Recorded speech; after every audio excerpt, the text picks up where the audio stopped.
Si Hero ay isang sign language interpreter. Gaya ng dati, dumating siya sa istasyon ng GC para magtrabaho. Ngunit ngayon, may kaunting problema sa istasyon, ang kanyang bahagi sa screen ay naging magulo at ang screen ay patuloy na humihinto sa bahagi kung saan siya nagtataas ng gitnang daliri. Tinanong ni Juji kung ang gitnang daliri ay tumutukoy sa isang bundok. Umiti lang si Hero upang lampasan ang usapan. Sumasakit ang ulo ng manunulat kung paano humingi ng paumanhin sa madla. Sa sandaling iyon, lumabas ang balita tungkol sa pagdukot. Sinabi ng direktor kay Juji na iulat ito sa madla at pagkatapos ay inutusan ang katulong na pauwiin si Hezu. Masayang-masaya si Juji nang malaman niyang darating si Saion. Si Saion ay ang tagapagsalita ng tanggapan ng Pangulo, mayaman at gwapo, isang idolo para sa napakaraming tao. Pinanood ni Hezu ang kanyang asawa na nagbibigay ng talumpati. Ang boses at kilos ni Baek Saion ay napaka-perpekto. Pinupuri siya ng lahat, ngunit iba si Nahijo. Kinukutya niya ang taong ito, binigyan siya ng gitnang daliri mula sa malayo at lumakad palayo. Tapos na rin sa pag-aanunsyo si Baek Saion at pinatay na ng mga reporter ang lahat ng kanilang kamera. Sinabi ni Baek Saion na sa hapon pa lang pwedeng ilabas ng mga reporter ang balita. Agad namang sinabi ni Okejin na nailabas na ng mga dayuhang pahayagan ang balita. Gaano pa katagal nila itatago ang sikreto? Bukod pa rito, puno ng teorya ng pagsasabuatan ang mga tabloid. Kung hindi nila ilalabas ang tunay na balita, paano na ang mga tao? Sinabi ni Baek Saion na nandito ang mga nangungunang reporter. Hindi sila maglalabas ng maling balita, kaya hindi madaling maloko ang mga tao. Iniling niya sa kanila na manalangin para sa mga mamamayan ng bansa.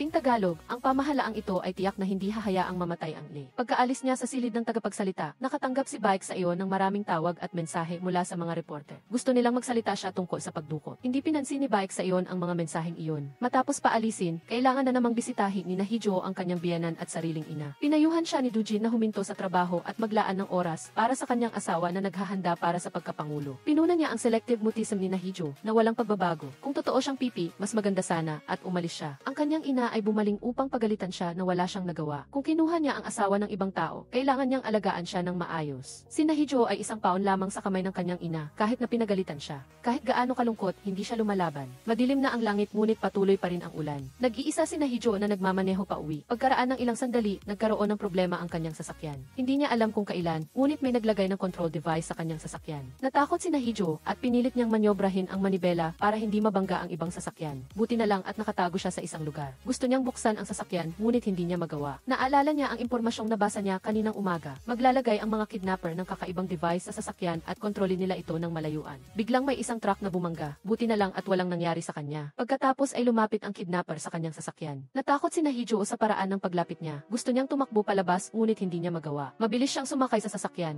Pagkatapos ay tinawagan niya si Baek Saion. Sinabi niya na papatayin niya ang asawa ni Baek Saion. Agad na tinawagan ni Baek Saion ang kanyang biyenan. Sinabi ng biyenan na tapos nang kumain ang kanyang anak na babae sa bahay niya at umalis na kanina. Humingi ng tulong si Baek Saion upang malaman ang numero ng teleponong iyon. Sumunod ang tawag mula sa kidnapper. Sinabi niya na nasa tabi na siya ng babae. Hindi naniwala si Baek Saion dahil walang nakakaalam ng impormasyon ng kanyang asawa. Tanging ang boses lang ng lalaking iyon ang nasa telepono. Paano mangyayari iyon? Pinipilit pa rin ng kidnapper na linawin na malapit na niyang ipadala ang asawa ni Baek Saion. Sinabi ni Baek Saion na subukan lang niya kung kaya niya. Humingi ng ransom ang kidnapper. Sinabi ni Baek Saion na pwede siyang magbigay ng anumang presyo na gusto niya. Hindi kita babayaran at huwag mo na akong tawagan. Narinig lahat ito ni Nahijo. Nagalit ang kidnapper dahil sinasabi niya ang totoo. Ngunit hindi naniwala si Baek Saion. Pagbubukas pa lang ng negosyo ng pagdukot, mahirap na agad ang kliyente. Umaasa siyang nakuha niya ang tamang tao at na si Nahijo ay talagang ang minamahal na asawa ni Baek Saion. Kung hindi, 2 beses sa isang buwan makakauwi si Nahijo. Tinawagan muli ng kidnapper si Baek Saion, ngunit hindi niya sinagot. Nagalit ang kidnapper dahil hindi siya pinapansin. Binuhos niya ang kanyang galit sa upuan, kaya dumulas ang metal bar sa liig ni Nahijo. Ipinakita niya sa kanya ang mahiwagang telepono. Maaari nitong baguhin ang boses at nilagyan ito ng virtual,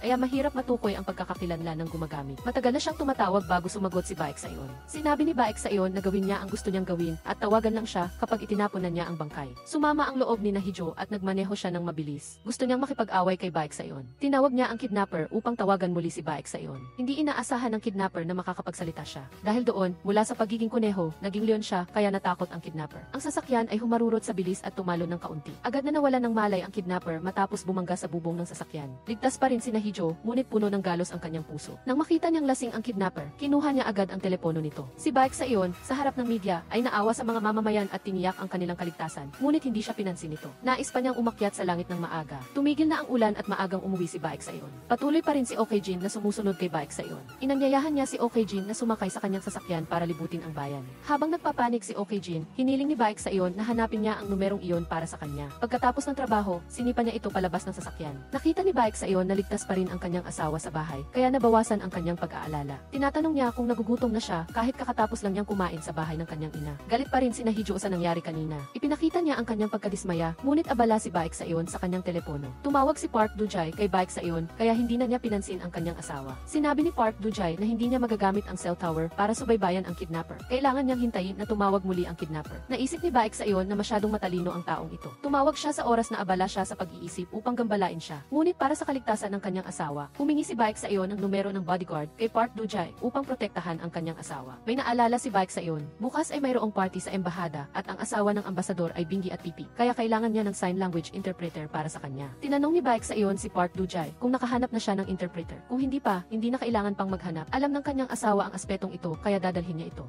Dumating si Baek Sayon kay Hee-jo upang ipaalam ang schedule. Susunduin niya si Hee-jo ng 5 para sa party at kailangan niyang sumama. Hindi niya pinansin kung ano ang ginagawa ng kanyang asawa. Matapos niyang ipaalam, umalis na siya agad. Natapos ni Hee-jo ang paglilinis ng bahay at bumalik sa kanyang kwarto. Tinawagan siya ng kanyang ina at sinabing dapat siyang magbuntis agad para mahalin ng pamilyang iyon. Sa tuwing binabanggit ito ng kanyang ina, naiinis siya. 3 taon na silang kasal. Sa araw ng kanilang kasal, si Hee-jo ay isang magandang nobya na naghihintay sa kanyang asawa. Pumasok siya at sinabihan siyang hubarin ang kanyang damit. Kung tutuusin, siya ay isang kapalit na nobya lamang, kaya ang kasal ay magiging pribado. Walang makakaalam kung paano ang hitsura ng kanyang asawa. Masunuring hinubad din ni Hee-jo ang kanyang damit. Agad na ipinatong ni Baek Sayon ang kanyang jacket sa kanya. Ano paman, hindi na kailangan pang hubarin ang lahat. Pagkatapos ay binigyan niya siya ng kasunduan sa kasal, na nagsasaad na hindi siya pinapayagang makipaghiwalay, lalo na sa panahon ng kampanya. Kung hindi, kailangan niyang magbayad ng 2 bilyong won. Hindi nakipagtalo si Hee-jo at pinirmahan kaagad. Dahan-dahang lumuhod si Baek Sayon at isinuot ang singsing ng kasal sa kanya. Hanggang ngayon, ang asawa ni Baek Sayon ay nananatiling isang misteryo sa Google. Kinaumagahan, sa takdang oras, dumalo sila sa party. Masigasig na nag-interpret si Hee-jo para sa ginang. Pinuri ng ginang ang kanilang pagiging mag-asawa. Pinuri ng ambasador si Baek Sayon dahil sa pagkakaroon ng maganda at mahusay na asawa. Sinabi ni Baek Sayon na sila ay magkasama lang sa trabaho. Ang kanyang asawa ay may ilang pisikal na kahirapan at siya ang kahinaan ni Baek Sayon. Ang pagiging nasa propesyong ito ay nakakakuha ng batikos mula sa maraming panig. Ayaw ni Baek Sayon na batikusin ang kanyang asawa. Isinalin ni Hee-jo ang mga salitang iyon sa ginang. Isang segundo lang ang nakalipas ay masaya pa siyang nagtatranslate. Ngunit masakit sa kanya ang narinig niyang sinabi ni Baek Sayon. Uminom siya ng kaunting alak para makalimot. Lumapit si Baek Sayon para makipag-usap sa kanya. Gusto nang umuwi ni Hee-jo, ngunit ayaw ni Baek Sayon. Ginamit niya ang kanyang katawan upang ipahayag ang kanyang iniisip. May damdamin din siya, hindi lang siya makapagsalita, hindi ibig sabihin na hindi niya siya naririnig. Sinabi niya na ayaw niyang batikusin siya ng walang dahilan. Ngunit hindi niya alam na matagal na siyang nasasaktan. Ang kahinaan ay isang sugat na kailangang protektahan. Sinabi niya na siya ang kanyang kahinaan. Pero bakit hindi niya ginawa iyon kagabi? Tinanong ni Baek Sayon kung pinapagalitan niya siya. Sobrang galit ni Hee-jo kaya hindi na siya nagsalita. Kinuha niya ang telepono mula sa banyo at tinawagan si Baek Sayon. Sinabi ni Baek Sayon na abala siya kahapon at hindi niya narinig ang plano niya. Ngayon ay maaari na niyang ibahagi ang kanyang plano na saktan ang kanyang asawa. Sinabi ng kidnapper na sa party na ito, mahusay din siyang gumanap bilang isang taong desperado sa pag-ibig. Siguradong nagulat siya na alam niya ang ginagawa niya. Matagal na siyang nagmamasid sa kanya. Iginala ni Baek Sayon ang kanyang mga mata upang hanapin ang kidnapper. Nakita niya ang isang kahina-hinalang tao sa itaas. Agad na hinabo ni Baek Sayon, ngunit nagkamali siya. Natawa ang kidnapper kay Baek Sayon. Sinabi niya na nagkamali ang kidnapper ng target na takutin. Tinanong ni Baek Sayon kung alam niya kung ano ang hitsura ng kanyang asawa. Sinabi ng kidnapper na walang nakakaalam kung sino ang kanyang asawa sa buong mundo. Ngunit alam niyang hindi si Hee-jo ang tunay na asawa ni Baek Sayon. Ang tunay niyang asawa ay ang panganay na anak na babae ng Junggun Daily. Ang pangalan niya ay Hong In-ah. Gayunpaman, sa araw ng kasal, tumakas siya. Kung tutuusin, may symbiotic na relasyon ang Junggun at pamilya ni Baek Sayon. Kailangang pakasalan niya si Hee-jo bilang bihat. Ano kaya ang mangyayari kung malaman ito ng publiko? Si Baek Sayon, isang tagapagsalita ng Ministry ng Ugnayang Panlabas, ay hindi tinatablan ng iskandalo. Ngayon, kumalat ang chismis na siya ay kumakain ng buong tubo. Siguradong alam ni Baek Sayon kung ano ang susunod na mangyayari. Tinanong ng kidnapper si Baek Sayon kung nagtataka siya kung paano niya nalaman ang tungkol dito. Tinanong ni Baek Sayon kung ano ang gusto niya. Sinabi ng kidnapper na iwanan si Hee-jo at bumalik sa kanyang tunay na asawa. Kung ayaw niyang masira ng iskandalong ito ang kampanya ng kanyang ama. Tiningnan ni Hee-jo ang orasan, malapit nang matapos ang pagpapalit ng boses. Binigyan niya siya ng oras hanggang bukas. Sinabi ni Baek Sayon na kung gusto mo akong takutin, kailangan mo munang kilalanin ako.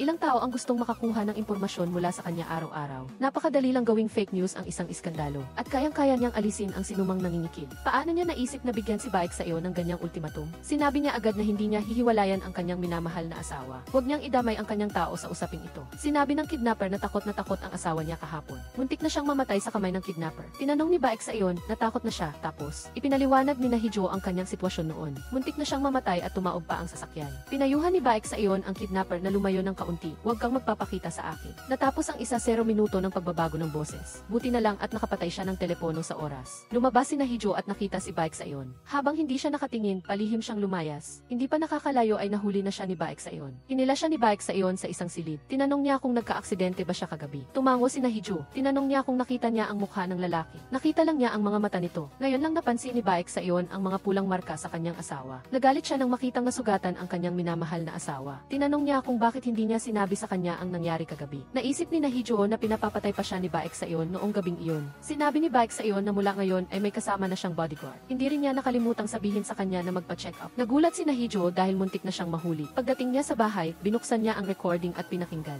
Tuwang-tuwa siya nang marinig ang takot na boses ni Baek Sayon. Sa sandaling iyon, umuwi siya. Mabilis na inihagis ni Nahijo ang telepono sa kanyang bag. Gusto ni Baek Sayon na suriin ang kanyang sasakyan. Akala niya kukunin niya ang susi ng kotse sa kanyang bulsa. Sa kabutihang palad, mabilis si Nahijo at matagumpay na nailigtas ang telepono. Hindi pinansin ni Baek Sayon ang mga bagay na iyon. Mabilis siyang bumaba ng sasakyan ni Nahijo upang suriin ito. May bakas nga ng gulong sa sasakyan. Binuksan niya ang dashcam para tingnan. Naalala rin ni Nahijo na nagsalita siya noong araw na iyon. Mabilis siyang bumaba upang iligtas ito. Pagkababa niya, lumabas si Baek Sayon ng sasakyan. Humanga siya kay Nahijo dahil kahit wasak ang sasakyan ay nakakapagmaneho pa rin ito. Hinila ni Nahijo ang sasakyan pauwi gamit ang truck. Tinanong ni Baek Sayon kung bakit walang larawan ang kamera. Nagulat din si Nahijo na nabura ang lahat ng data sa kamera. Sinabi ni Baek Sayon na dapat siyang magpahinga at huwag nang pumasok sa trabaho. Nag-reply si Nahijo na mayroon siyang mahalagang trabaho bukas. Gusto rin ng nanay niya na si Dujin na mag-resign siya sa trabaho, ngunit hindi siya makapag-resign. Mahal niya ang trabahong ito at umaasa siyang susuportahan siya ni Baek Sayon. Sinabi ni Baek Sayon na ayos lang kung magtatrabaho siya at kukuha siya ng bodyguard para sa kanya. Umaasa si Nahijo na hindi siya masyadong maging halata. Basta makapagtrabaho siya, masaya na siya. Matapos siyang umakyat sa bahay, tinawagan ni Baek Sayon si Park Dujay at pinakiusapan siyang i-recover ang kamera ng sasakyan ni Nahijo. Kasabay nito, suriin ang mga kamera sa ruta kagabi na may kahilingang gawin ito ng palihim. Kinabukasan, kumain si Baek Sayon kasama ang kanyang ina. Nakita niyang labis na nag-aalala ang kanyang anak tungkol kay Nahijo at hindi siya nasisiyahan sa kasal ng kanyang anak. Sinabi ni Baek Sayon na ang kanilang pamilya at ang pamilya ni Nahijo ay may symbiotic na relasyon. Dahil sa kanyang ama na isang mamamahayag, tinakpan ng Chunggu ang mga isyu ng ama ni Baek Sayon.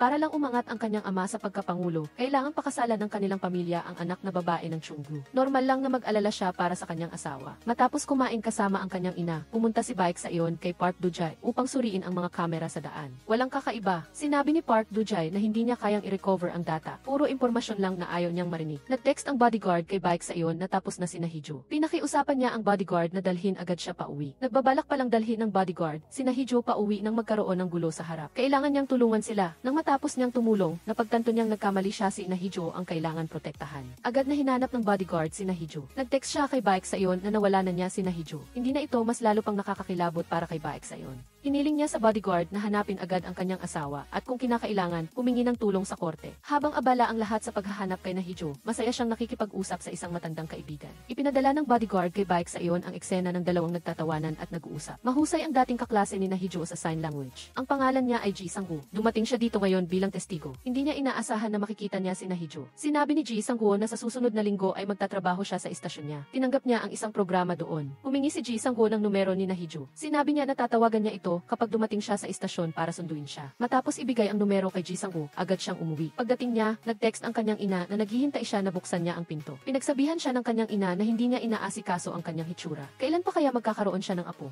Binigyan niya siya ng isang sexy na pajama. Pinagalitan siya ng kanyang ina, sinabing, ang laki mo na, ako pa rin ang magtuturo sa iyo. Hindi maintindihan ni Nahijo kung bakit kailangan gawin ito ng kanyang ina. Sinabi ng kanyang ina na noong araw na pumayag siyang pumalit kay Hong In-a, siya mismo ang humiling sa kanyang ina na dalhin ang kanyang ama sa pinakamagandang nursing home. Kung gusto niya iyon, kailangan niyang panatilihin ang kasal na ito, kung hindi, ang kanyang ama ay magiging pulubi. Ang kanyang ama ang kanyang kahinaan. Dahil sinabi ito ng kanyang ina, kailangan siyang makinig. Sinaot ni Nahijo ang damit na pinadala ng kanyang ina. Pagkatapos ay kumuha siya ng sexy na larawan mula sa pinakamagandang anggulo at ipinadala kay Baek Sayon. Pagkatapos ay tumawag siya para kagalitan si Baek Sayon. Sinabi niya na ibabagsak niya si Baek Sayon sa pamamagitan ng pag-upload ng larawan ng mga hita ng kanyang asawa online. Kung ayaw niyang mangyari ito, dapat siyang bigyan ng pera. Sinabi ni Baek Sayon na huwag niyang subukang lokohin siya sa mga larawang ito. Paano ko hindi malalaman kung ano ano ang hitsura ng aking asawa? Sinabi ni Nahijo na ipeking asawa ka lang, paano mo malalaman kung ano ang mayroon sa katawan ng iyong asawa? Maikli lang ang sagot ni Baek sa iyon, dapat mag-imbestiga muna ang kidnapper bago manakot. Sinabi ni Nahijo, totoo ang litrato, kung hindi ka naniniwala, tingnan mo mismo, at pagkatapos ay binaba niya ang telepono. Ngayon lang napagtanto ni Nahijo na nadulas siya. Pinagsisihan niya ang kanyang pabigla-biglang pahayag. Naalala niya ang sinabi niya na hindi raw sa kanya ang litratong iyon. Malinaw na sa kanya iyon at nahirapan siyang kumuha ng isang litrato. Ngunit hindi siya naniwala. Nakauwi na rin si Baek sa iyon at pumasok sa kanyang silid. Takot na takot si Nahijo at nagtago sa ilalim ng kumot. Hinila ni Baek sa iyon ang kumot. Sa huli, kailangan niyang sumuko kay Baek sa iyon. Inanunsyo niya na kulang ang opisina ng Pangulo sa sign language interpreter. Siya ang dati. Sinabi niyang gusto niyang magtrabaho at kung ganoon, lumapit ka sa akin at magtrabaho. Matapos niyang ipahayag ito, agad siyang lumabas. Tiningnan ni Baek sa iyon ang mesa ng kainan at naalala ang 3 taon na ang nakalipas. Si Nahijo ang naghanda ng masaganang pagkain at naglambing na parang puting sa tabi niya. Ngunit noong panahong iyon, naghagis lamang siya ng mga salitang tulad ng, "Huwag mong subukang bulahin ako. Ikaw ay kapalit lamang ng iyong ate. Kung hadlangan mo ako, huwag mo akong sisihin." Ang mga salitang iyon ay nagpabagsak sa kanyang mga pangarap. Ngayon, medyo nakonsensya si Baek sa iyon kay Nahijo. Hindi niya alam na nang hinila niya ang kumot niya, marami na siyang iniisip tungkol sa eksenang iyon. Kailangang kalmahin ni Nahijo ang kanyang sarili at ipikit ang kanyang mga mata para makatulog. Ang nakaraang gabi ay siguro isang di malilimutang gabi para kay Nahijo. Paglabas niya sa sala, nakita niya si Baek sa iyon na nakaupo doon. Sinabi niyang mamayang hapon pa siya papasok sa trabaho. Iniisip ni Nahijo na matulog pa ulit pero hindi siya pinayagan ni Baek sa iyon at pinagawa pa siya ng almusal. Sa totoo lang, si Baek sa iyon ang nagluto ng pagkain para sa kanya at si Nahijo ang gumanap bilang katulong sa pagluluto. Sinabi niya na nawala ng bodyguard ang bakas niya kahapon. Sinabi ni Nahijo na iyon ay isang matalik at mapagkakatiwala ang kaibigan mula sa kolehiyo. Sinabi ni Baek sa iyon na akala niya ay masunurin siya pero nagkamali pala siya. Inihanda ni Baek sa iyon ang pagkain sa plato at inanyayahan si Nahijo na kumain. Pagkatapos, pumunta siya sa opisina. Sinabi ni Park Dujay na mayroon na siyang resulta ng voice analysis, ngunit ang boses ay pareho pa rin ng kagabi. Sinabi ni Park Dujay na naka-encrypt ang boses kaya kailangan ng oras para i-decrypt. Sinabi ni Baek sa iyon kay Park Dujay na sabihin lang sa kanya kapag tapos na ang pagsusuri. Pagkatapos kumain ng almusal, pumunta si Nahijo sa ospital upang bisitahin ang kanyang ama. Nalilito na ngayon ang kanyang ama.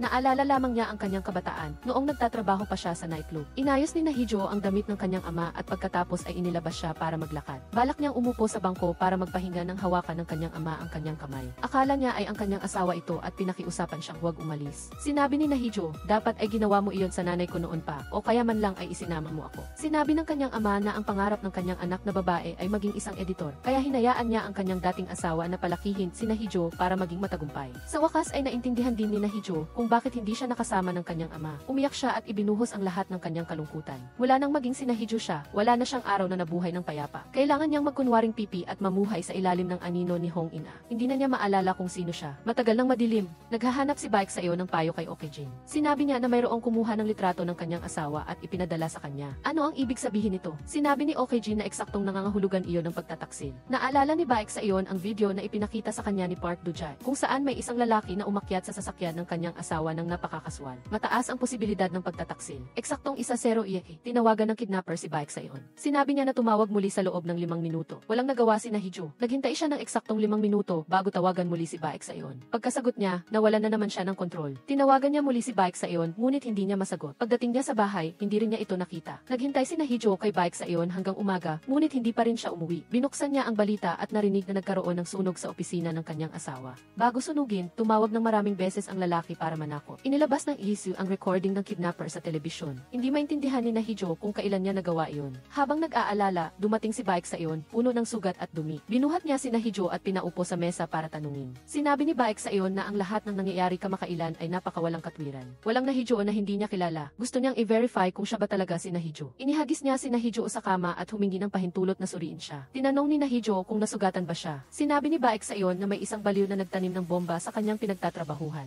Pagkatapos ay kinuha niya ang kwaderno ni Nahijo at inihagis sa isang tabi. Ngayon, siya na ang magtatanong sa kanya. Tinanong niya kung kilala niya ang kidnapper. Umiling si Nahijo dahil nakatakip ang mukha nito. Sinabi ni Baek sa iyon, bakit niya alam ng husto ang tungkol sa iyo? Itinulak siya ni Nahijo at tinanong, anong balak mong gawin? Ano ang alam niya tungkol sa akin at ano ang gusto mong suriin? Tinanong ni Baek sa iyon, hindi mo ba alam kung ano ang ginawa ng kidnapper? Muling tinanong ni Nahijo, ngayon, ano ang dapat nating gawin ngayong tinatakot tayo ng kidnapper? Buti na lang at tumawag si Park Dujay kay Baek sa iyon, kaya nakaligtas si Nahijo. Sinabi ni Park Dujay na iyon ay isang serya ng panggugulo at nagkaroon na ng ilang insidente sa nakalipas na 6 na buwan. Nahulaan ni Baek sa iyon na ginamit ng lalaking ito ang isang terorista. Tinanong niya si Park Dujay kung may kasabwat ang lalaking ito dahil ang tawag ay nangyari kasabay ng pagsabog. Alam din niya ang marami tungkol kay Baek sa iyon. Sinabi ni Park Dujay na gusto ng pulisya ng 1-0 patungkol tungkol sa recording na iyon. Sinabi ni Baek sa iyon na huwag nilang ilalabas ang mga iyon. Ang recording na pinagsama-sama niya ay para lamang sa media. Narinig lahat ito ni Nahijo.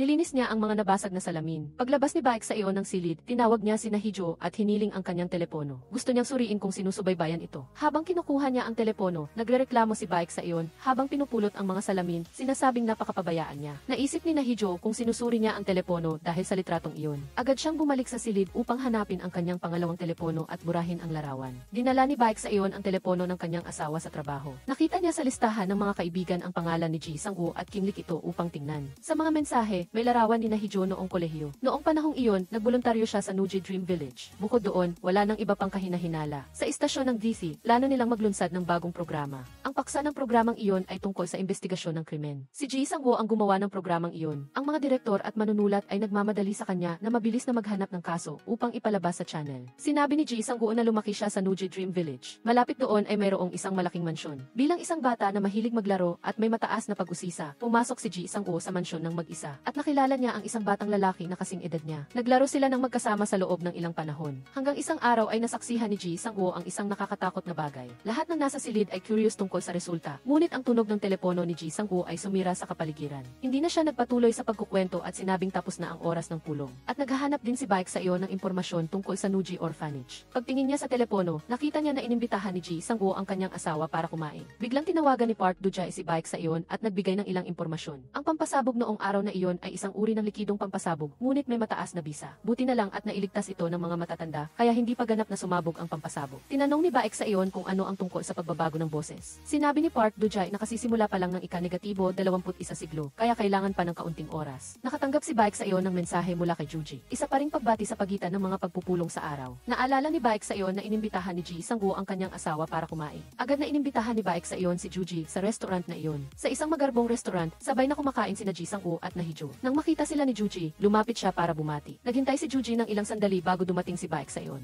Umasa si Nahijo na hindi siya makikita ni Baek sa iyon, ngunit hindi siya pinanigan ng kapalaran. Tinawag ni Baek sa iyon ang pangalan ni Nahijo at pagkatapos ay pinagsama-sama nilang apat ang mga mesa para kumain. Napakamaingat ni Ji Sang-woo sa pag-aalaga kay Nahijo. Kahit naiinggit si Baek sa iyon, pinilit niyang manatiling kalmado. Kung malalaman na asawa niya si Nahijo, tiyak na magkakagulo. Tinanong ni Ji Sang-woo si Nahijo kung hindi siya komportable at kung gusto nilang lumipat ng lugar. Ipinahiwatig ni Nahijo na maayos lang siya. Nag-uusap sila sa pamamagitan ng body language, kaya hindi naintindihan ni Baek sa iyon. Ayaw niyang makipag-usap ang kanyang asawa sa lalaking iyon. Patuloy na tinanong ni Baek sa iyon ang personal na impormasyon ni Ji Sang-woo. Tinanong ni Ji Sang-woo si Baek sa iyon kung nakita ba niya ang kanyang pagiging kawili-wili. Ayaw ni Nahijo ng tensyonadong kapaligiran kaya pinatigil niya sila. Hindi siya masaya at naghanap ng dahilan para lumabas. Nakatanggap din si Baek sa iyon ng tawag mula kay Park Do-jae. Habang si Baek sa iyon, nang pumunta sila para kumain, nahuli nila ang isang arsonista na tahimik na gumagala sa nasunog na lugar. Inisip ni Baek sa iyon na hindi ito ang taong hinahanap nila, marahil gusto lang nitong magsunog ng isang bagay para sa kasiyahan. Malamang na isa itong serial arsonist. Pinagpatuloy niya si Park Do-jae na imbestigahan. Pagkababa niya ng telepono, nakita niya si Hong Hee-jo sa likuran niya. Tinanong niya kung paano niya nalaman na kumakain siya doon. Nagduda siya sa kanya at kay Ji Sang-woo. Sinabi niya na kaibigan niya ito sa kolehiyo at napakabait. Sinabi ni Baek sa iyon na palagi niyang sinasabi na mabait ito at kilala niya ito ng husto. Paano naman si Baek sa iyon? Magkakilala na sila ng 25 taon. Sinabi ni Baek sa iyon na akala niya kilala niya na ito, ngunit nagkamali siya. Pumunta siya sa mesa kung saan naghihintay ang dalawa pa. Sinabi ni Baek sa iyon na kailangan niyang umalis para sa isang bagay. Bago siya umalis, hindi niya nakalimutang humingi ng business card kay Ji Sang-woo. Ang susunod na umalis sa mesa ay si Hong Hee-jo. Tinawag siya ng direktor kaya kailangan niyang umalis kaagad. Lumabas na si Hong Hee-jo ay natanggap bilang tagasalin sa opisina ng presidente. Pangarap niya pa rin ba ang trabahong ito? Ngayon ay hindi na siya excited. Magagawa na ni Direktor Baek sa iyon. Magiging maayos ang lahat. Gusto niyang hiwalayan kaagad si Baek sa iyon. Sa ganitong paraan, hindi na niya kailangang kasama pa si Baek sa iyon. Sa opisina ni Baek sa iyon, dumating si Park Do-jae upang magbigay ng karagdagang impormasyon. Umamin ang arsonista na siya ay isang serial arsonist, ngunit may dalawang insidente na hindi niya ginawa, ang insidente sa parke at ang insidente sa opisina. Sa insidente sa parke, ang biktima ay isang pusa. Nakita ng arsonista na mayroong isang nakatayo mula sa malayo at nakatingin sa kanya. Tinukoy ni Baek sa iyon na posibleng ito ang unang pagsubok. Malamang na okay ang tingin niya, kaya ang susunod na insidente ay sa opisina. Ibinigay niya ang business card ni Ji Sang-woo kay Park Do-jae at pinahanap ang taong ito. Kilala ni Park Do-jae ang taong ito. Mayroon siyang YouTube channel na may mahigit 200,000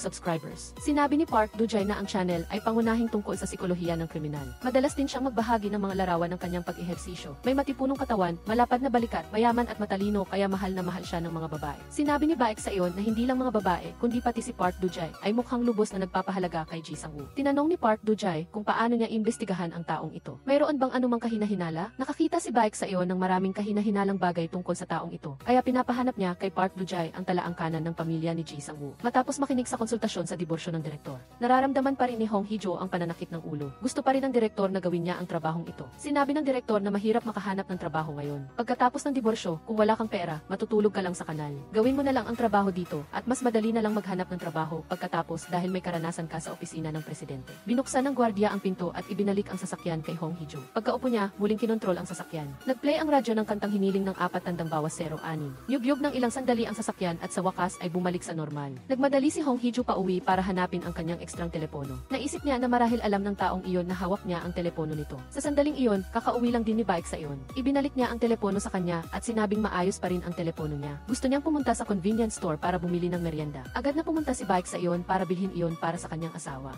Si Hong Hee-jo naman ay kinuha ang telepono at tinawagan si Baek sa iyon. Gusto niyang matapos agad ang kasong ito. Tinanong ni Baek sa iyon kung ano ang makukuha ng 4-6 sa paghihiwalay nila ni Hong Hee-jo. Hindi rin alam ni Hong Hee-jo kung ano ang makukuha ng taong iyon. Sinabi ni Hong Hee-jo na hindi siya mahal ni Baek sa iyon, kaya hayaan na lang niya ito. Sinabi ni Baek sa iyon na hindi niya ibibigay ang kanyang itlog sa masama. Pagkasabi niyon, ibinaba niya ang telepono dahil naghihintay ang kanyang asawa sa bahay. Bumili siya ng ilang bagay na gusto ni Hong Hee-jo at sinabing hindi niya ito hihiwalayan. Sinabi niya iyon para maiwasan na may mag-udyok sa kanya. Ano man ang eskandalo o chismis, ayaw niyang madumisan ang kanyang pangalan. Ang pahayag na ito ay nakapagpalamig sa damdamin ni Hong Hee-jo. Pinunasan ni Baek sa iyon ang bula sa bibig ni Hong Hee-jo. Sinabing lampas siya sa lahat ng kanyang ginagawa. Binanggit niya ang tungkol sa abiso ng pagtanggap ni Hong Hee-jo at umaasa siyang ibibigay niya ang kanyang buong makakaya sa trabaho. Tinatanong niya kung bakit niya siya pinipilit na manatili sa tabi niya. Kung magtatrabaho siya doon, malalaman ng buong mundo ang kanyang hitsura. Tinanggap siya doon, natural, inaasahan na rin ito ni Baek sa iyon. Ngunit ayaw niyang magpaliwanag ng labis kahit na may libu-libong tanong pa si Hong Hee-jo. Bakit pumasok si Baek sa iyon sa kwarto ni Hong Hee-jo para humiga? Nangako siyang hindi niya gagawin ang anumang bagay kay Hong Hee-jo. Alam niyang hindi niya matatalo si Baek sa iyon sa debate, kaya sumunod na lang siya. Sinabi ni Baek sa iyon na alam ng taong iyon ang kanyang opisina at hindi na rin ligtas ang bahay. Ngunit ngayong gabi, nandito siya, kaya matulog lang siya ng mahimbing. Ang araw na dinukot siya at ang mga salitang narinig niya, ituring na lang niya ang mga iyon bilang masamang panaginip. Mabilis na nakatulog si Hong Hee-jo. Naalala niya noong bata pa siya, pagkatapos ng aksidente, maayos pa rin siya.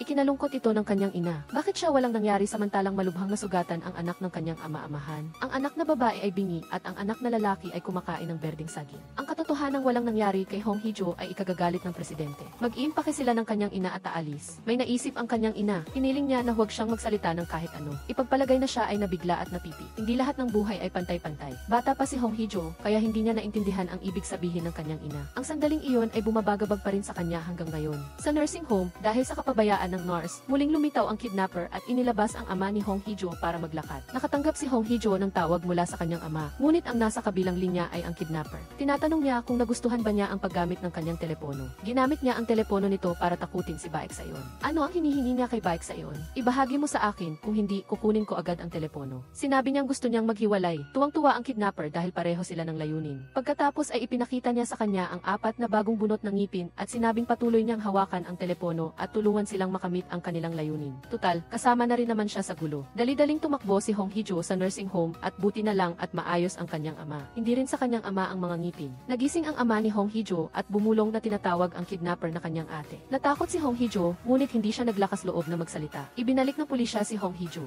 Pauwi na sila nang magkaaberya muli ang radyo sa kotse. Naalala ni Hong Hee-jo ang mga banta ng kidnapper at ang masasakit na salita ng kanyang ina. Nakaramdam siya ng pagduduwal at bumaba ng kotse at umiyak. Hindi niya maintindihan kung gaano siya kamalas. Kinontrol na nga siya ng kanyang ina, tapos kinontrol pa rin siya ng kidnapper. Isang convoy ng mga priority vehicle ang lumapit sa kanila. Bumaba si Baek sa iyon ng kotse at lumapit sa 2 pulis. Sinabi niya na maaari na silang umuwi at isasama niya ang babae. Tinanong ng pulis kung ano ang relasyon nila. Sinabi ni Baek sa iyon na asawa niya ito. Matapos isakay ang kanyang asawa sa kotse, sinabi ni Baek sa iyon sa 2 pulis na habang nasa istasyon sila, umaasa siyang pananatilihin nilang lihim ang bagay na ito. Gusto ng pulis na humingi ng litrato kay Baek sa iyon.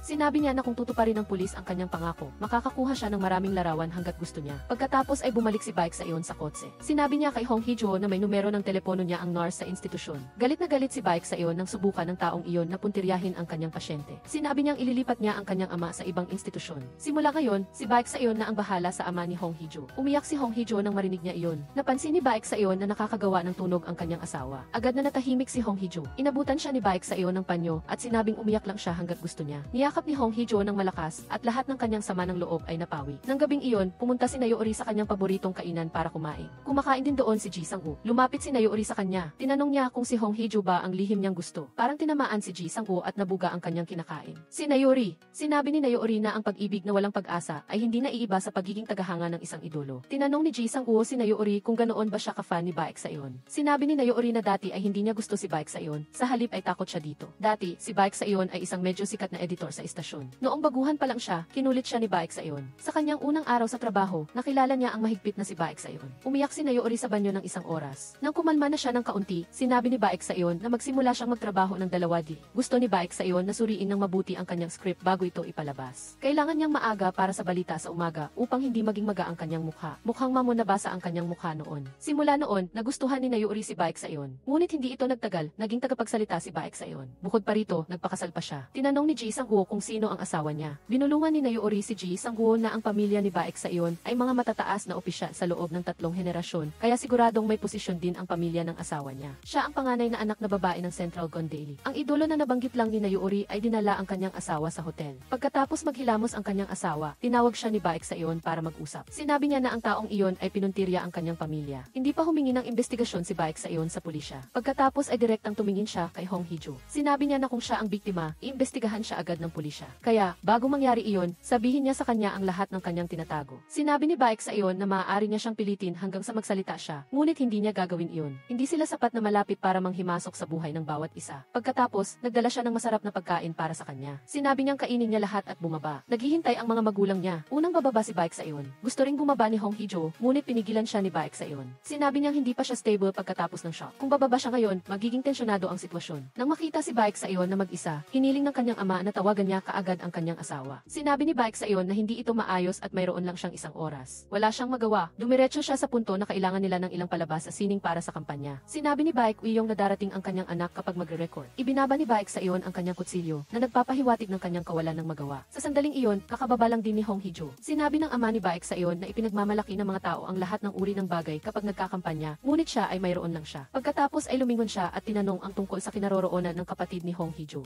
Nag-isip si Baek Uiyong na niloloko sila ni Hong Il-kyung. Ayaw niyang ipakasal ang kanyang panganay na anak kay Baek Sa-eun. Sa halip, ipinadala niya ang kanyang kapansanan na anak na babae para maging manugang nila. Tinanong niya si Hong Hee-jo kung mayroon siyang magagawang maayos. Kung siya ay isang pound, dapat siyang magbigay ng lahat ng kanyang makakaya para suportahan ang pamilya Hong. Tumayo si Baek Sa-eun, kinuha ang kamera na ibinigay ng reception at inilagay sa mesa. Kanina pa niya napansin na may kumukuha ng litrato sa kanya. Sinabi niya na kung ilalabas ng mamamahayag na ito ang mga larawang ito, magkakalat ng chismis ang mga tao tungkol sa kanilang pamilya. Ang tagapagsalita na si Baek Sa-eun ay kumakain kasama ang kanyang ama. Suportahan ba niya ang kampanya? Gusto ba ng kanyang ama na magkaroon ng ganitong headline ang mga tao? Kung lalahok siya sa pagsuporta sa kampanya o hindi, siya ang magdedesisyon at huwag na siyang pilitin. Pagkasabi niyon, inila niya ang kanyang asawa pabalik. Galit na galit si Baek Uiyong at inihagis ang baso sa kanya. Niyakap ni Baek Sa-eun ang kanyang asawa para maiwasan na matamaan ng basag na baso. Lumapit si Baek Uiyong kay Baek Sa-eun at sinabing kung aalis siya sa anino ng kanyang ama, matatapakan siya ng buhay. Sinabi ni Baek Sa-eun na kailanman ay hindi siya tumayo sa ilalim ng anino ng sinuman. Maaaring gamitin ng kanyang ama ang lahat ng uri ng taktika para pilitin siyang suportahan siya. Ngunit umaasa siyang hindi siya ang gumagawa ng mga ganoong bagay. Ang ibig sabihin ni Baek Sa-eun ay ang mga pagbabanta o pagdukot. Sa loob ng ilang araw, hindi maintindihan ni Baek Uiyong ang sinasabi ng kanyang anak. Sinabi ni Baek Sa-eun na ang kanyang ama ay naging kung ano siya ngayon dahil sa kanyang lolo. Hindi bababa sa dapat niyang magsimulang maglakad sa kanyang sarili. Huwag siyang pilitin na itulak siya. Pagkasabi niyon, inila niya si Hong Hee-jo pauwi. Gustong kumalas ni Hong Hee-jo sa pagkakahawak ng kanyang kamay. Ngunit hawak pa rin siya ni Baek Sa-eun. Hula niya na gusto siyang hiwalayan.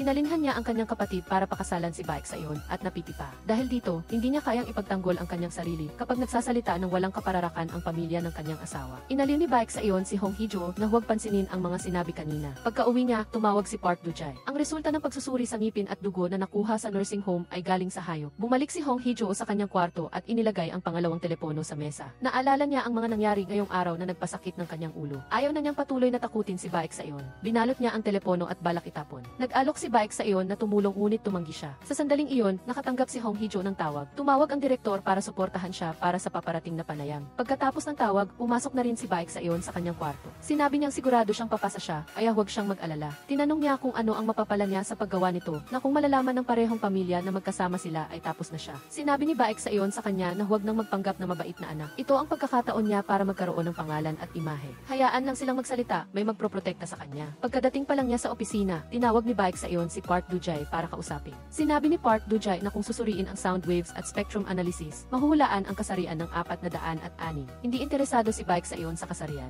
Ang gusto niyang malaman ay ang mukha ng taong iyon. Ibinigay ni Park Do-jae kay Baek Saeon ang pagsusuri ni Ji Sang-woo. Gumawa siya ng ilang segment tungkol sa mga pampasabog. Mukhang malalim ang kaalaman niya sa paksang ito. Kamakailan, nagpunta pa siya sa istasyon ng TC para gumawa ng segment tungkol sa kriminal na sikolohiya at mga unsolved cases. Pagkatapos ng ulat niya, sunod naman ang ibang kasamahan. Ibinigay niya ang listahan ng mga aplikante, kasama si Hong Hee-jo. Malapit nang magsimula ang interview at si Hong Hee-jo ang unang magsisimula. Sa larawan ay ang press release ni Baek Saeon. Maayos siyang nag-interpret at nakita rin ni Baek Saeon ang pag-interpret niya. May naramdaman siyang kakaiba. Personal na pinuntahan ni Baek Saeon ang lugar ng interview. Tinanong niya si Hong Hee-jo kung nakita na niya ang press release. Nakita niya ang ilang mga simbolo na ginamit niya bago pa man niya ito bigkasin. Sinabi ni Hong Hee-jo na pinagpraktisan na niya ang mga ganitong video. Tinanong ni Baek Saeon kung pwede niya siyang subukan sa ibang video. Ipinaalam ni Hong Hee-jo na walang problema doon. Mga video pa rin ni Baek Saeon ang ginamit at maayos pa rin ang pag-interpret ni Hong Hee-jo. Pinapabuksan ni Baek Saeon ang ibang video sa kanyang kasamahan at patuloy pa rin siyang mahusay sa kanyang trabaho. Tinanong niya si Hong Hee-jo kung paano niya napagpraktisan ang mga video na ito at kung bakit magkakasabay ang galaw ng kanyang mga kamay sa kanyang mga salita. Sinabi ni Hong Hee-jo na iniidolo niya ito, kaya pinag-aralan niya ng mabuti ang bawat galaw ng bibig nito. Dahil dito, nahulaan niya kung ano ang susunod nitong sasabihin. Ang kanyang maayos na pagsasalin ay resulta ng walang humpay na pagsisikap. Tinanong ni Baek Saeon kung hindi siya nakakapagsalita. Sinabi ng kanyang mga kasamahan na hindi problema ang kakulangan sa pagsasalita. Ang trabaho niya ay magsalin ng mga salita sa pamamagitan ng body language, kaya hindi mahalaga kung siya ay nakakapagsalita o hindi. Tinanong ni Baek Saeon kung paano siya nakikipag-ugnayan sa mga tao sa opisina kung hindi siya nakakapagsalita. Sinabi ni Hong Hee-jo na kung hindi alam ng tagapagsalita ang sign language, handa siyang magturo para malaman niya kung tumpak ang salin ng interpreter sa kanyang mensahe. Kung papayag siyang matuto, mas magiging madali ang pakikipag-ugnayan sa mga taong tulad niya. Sinabi ni Baek Saeon na babasahin niya ang isang teksto para masuri ang kakayahan niya. Sumang-ayon si Hong Hee-jo. Nagkwento si Baek Saeon tungkol sa pagmamahala ng mag-asawa, ngunit tila ang mga karakter sa kwento ay dalawang tao, isang mag-asawa na namumuhay ng magkasama nang hindi pa nagbubukas ng damdamin o naging tapat sa isa't isa. Tuwing nag-uusap sila, kailangan nilang pag-isipan ng husto kung ano ang iniisip o ginagawa ng kabilang panig. Sa harap ng lahat, kinukutya nila ang kanilang sarili na ito ay pagkakapareho.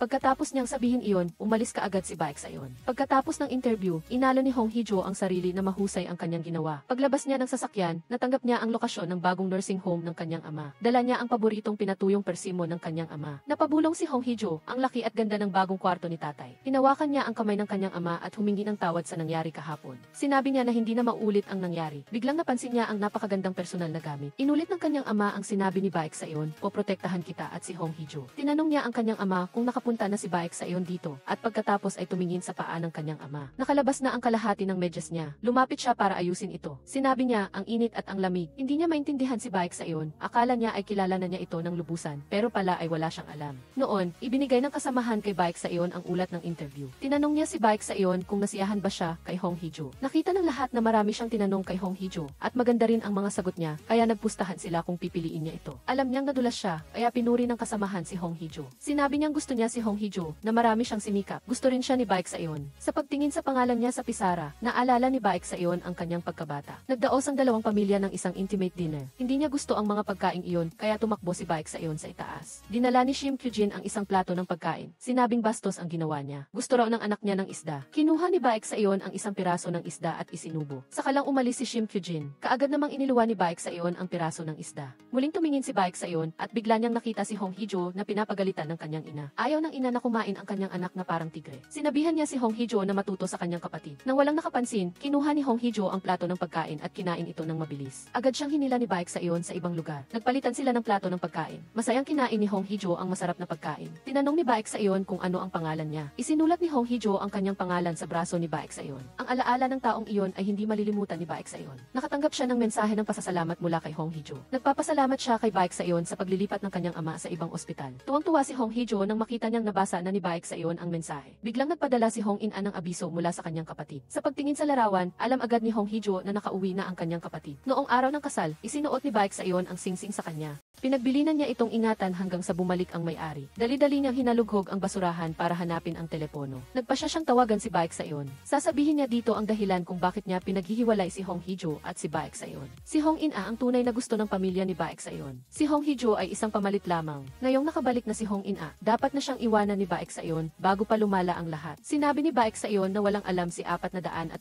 Bago tumakas mula sa kasal, nakilala ni Hong In-a si Baek Saeon. Hindi alam ito ni Hong Hee-jo. Tinanong niya kung ano ang pinag-usapan ni Baek Saeon at Hong In-a. Sinabi ni Baek Saeon na nagkaroon sila ng kasunduan na hindi na magiging asawa niya si Hong In-a. Ibinaba ni Hong Hee-jo ang telepono. Hindi niya alam kung kailan nagkita sina Hong In-a at Baek Saeon at kung ano ang kanilang napagkasunduan. Narinig ni Hong Hee-jo ang pagbukas ng pinto, kaya dali-dali niyang itinago ang telepono at itinapon ang alak. Hindi inakala ni Baek Saeon na gising pa siya. Humingi siya ng tawad sa pagmamaliit sa kanya. Inanunsyo niya ang kanyang schedule kinabukasan. Dadalo siya sa anibersaryo ng Japan Daily. Napansin ni Jung Sang-hoon na nagmamadali si Baek Saeon. Alam kaya niya na nakabalik na si Hong In-a. Napakagarbo ng seremonya. Nagkamay at nagkasiyahan ang mga magkasangga. Tinanong ni Jung Sang-hoon kung bakit wala pa ang kanyang manugang. Kung gustong kumandidato ni Baek Saeon, dapat na siyang magbitiw bilang tagapagsalita. Nangako si Baek Uiyong kay Jung Sang-hoon na pipilitin niya ang kanyang anak. Dumating na rin si Hong Hee-jo sa party. Hinila siya kaagad ng kanyang ina sa ibang silid para mag-usap. Tinanong niya ang tungkol sa paglilipat ng kanyang ama sa ibang ospital. Sinabi ni Hong Hee-jo na ang manugang ng kanyang ina ang gumawa niyon. Pinagalitan siya ng kanyang ina dahil sa pagsasabi nito kay Baek Saeon. Kung malaman daw ito ng pamilya ni Baek Saeon, siguradong mawawala sila. Pero wala na raw siyang pakialam, basta hindi na siya magbabayad ng ospital para sa kanyang dating asawa. Inubad niya ang jacket ni Hong Hee-jo, sa akalang mas maganda siyang tingnan ng ganoon. Malapit doon, may dalawang taong nagbubulungan tungkol sa pamilya ng presidente. Siguro magkaibigan sila ni Hong In-a. Sinabi nila na mula nang magpakasal si Hong In-a, nawala na ito sa sirkulasyon, samantalang ang kapatid niyang si Hong Hee-jo ay narito. Sabi nila, si Hong Hee-jo ay isang taong gahaman sa kasikatan, na laging nabubuhay sa anino ni Hong In-a. Pagpasok ni Hong Hee-jo sa party, nakita niyang masayang nakikipag-usap si Baek Saeon sa mga babae. Labis siyang nasaktan kaya umakyat siya sa rooftop para mag-isa. Dahil sa pagkabagot, kinuha niya ulit ang telepono at tinawagan si Baek Saeon. Sinabi niyang tumakas si Hong In-a noong araw ng kasal at si Hong Hee-jo ang pumalit. Siguro ay labis itong ikinagalit ni Baek Saeon. Sumagot si Baek Saeon na hindi rin siya masaya noong araw na iyon. Agad na ipinahayag ni Hong Hee-jo ang kanyang damdamin. Sinabi niyang si Hong Hee-jo ay isang puppet lamang, hindi marunong makipag-ugnayan at sumusunod lamang sa pera. Habang buhay siyang magiging palamuti at anino ni Hong In-a. Sinabi ni Baek Saeon na hindi ganoon si Hong Hee-jo. Puro pagkabagot at pagka-suffocate ang paligid ni Baek Saeon. Ngunit dahil kay Hong Hee-jo ay natagpuan niya muli ang kanyang layunin sa buhay. Binalaan niya si 406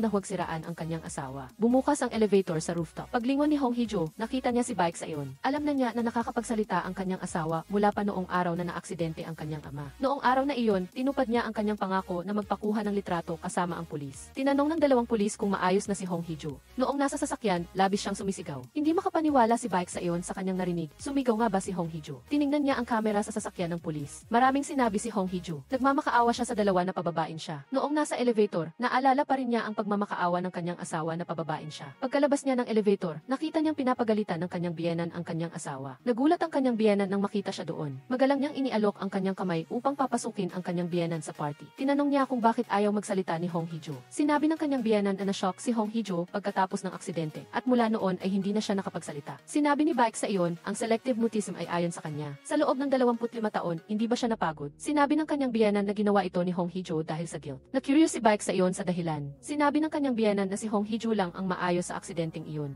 Kaya naramdaman ni Hong Hee-jo ang pagkakasala. Sinabi ni Baek Saeon na asawa niya si Hong Hee-jo at kahit paina niya ito, dapat pa ring maging maingat sa mga salita at kilos. Sa party, nakita niyang mag-isa si Hong Hee-jo. Balak niyang sundan ito, ngunit nilapitan siya ng kanyang biyenan. Gusto niyang mabilis siyang sumali sa karera sa politika. Mabuti na lang at tumawag si 406 sa tamang oras. Kung hindi ay hindi alam ni Baek Saeon kung paano sasagutin ang kanyang biyenan. Naglibot siya para hanapin ang kanyang asawa. Buti na lang at may nakapulot ng panyo ng kanyang asawa na nahulog sa elevator. Nang umakyat si Baek Saeon, nakita niya ang kanyang asawa na nakatayo sa balkonahe. Nang makita siya, agad niyang inilagay sa bulsa ang telepono. Pagkatapos ay nanginginig na bumaba. Aksidente siyang nahulog, buti na lang at nasalo siya ni Baek Saeon. Nang malaman niyang maayos siya, nagalit siya at pinagalitan ito. Tinanong niya kung bakit siya sumasagot ng telepono. Nagsimulang humikbi si Hong Hee-jo. Pinilit niya itong gumawa ng kahit anong tunog, kahit hikbi, ngunit nanatili siyang tahimik. Wala siyang nagawa kundi hayaan siyang umalis. Tinawagan ni Park Do-jae si Baek Saeon at sinabing natukoy na niya ang lokasyon ni 406 na nasa hotel kung nasaan siya. Agad siyang napatingin kay Hong Hee-jo. Naisip niya na nababaliw siya sa pagdududa ayuda rito. Biglang naalala ni Baek Sayon na sinabi ni Park Do-jae na si 406 ay nasa hotel na ito. Dali-dali siyang sumunod kay Hong Hee-jo pababa sa banquet hall. Nang makita niyang nakaupo na si Hong Hee-jo sa lamesa, gumaan ang pakiramdam ni Baek Sayon. Pagkatapos ng party, umuwi si Baek Sayon at Hong Hee-jo. Tinanong ni Baek Sayon kung nandoon pa rin ang peklat. Pagkatapos, hinila niya ang palda nito hanggang tuhod. May isang peklat doon. Sinabi niya na noong bata pa si Hong Hee-jo, muntik na siyang makagat ng aso, ngunit hindi man lang siya nakagawa ng tunog. Kahanga-hanga talaga si Hong Hee-jo.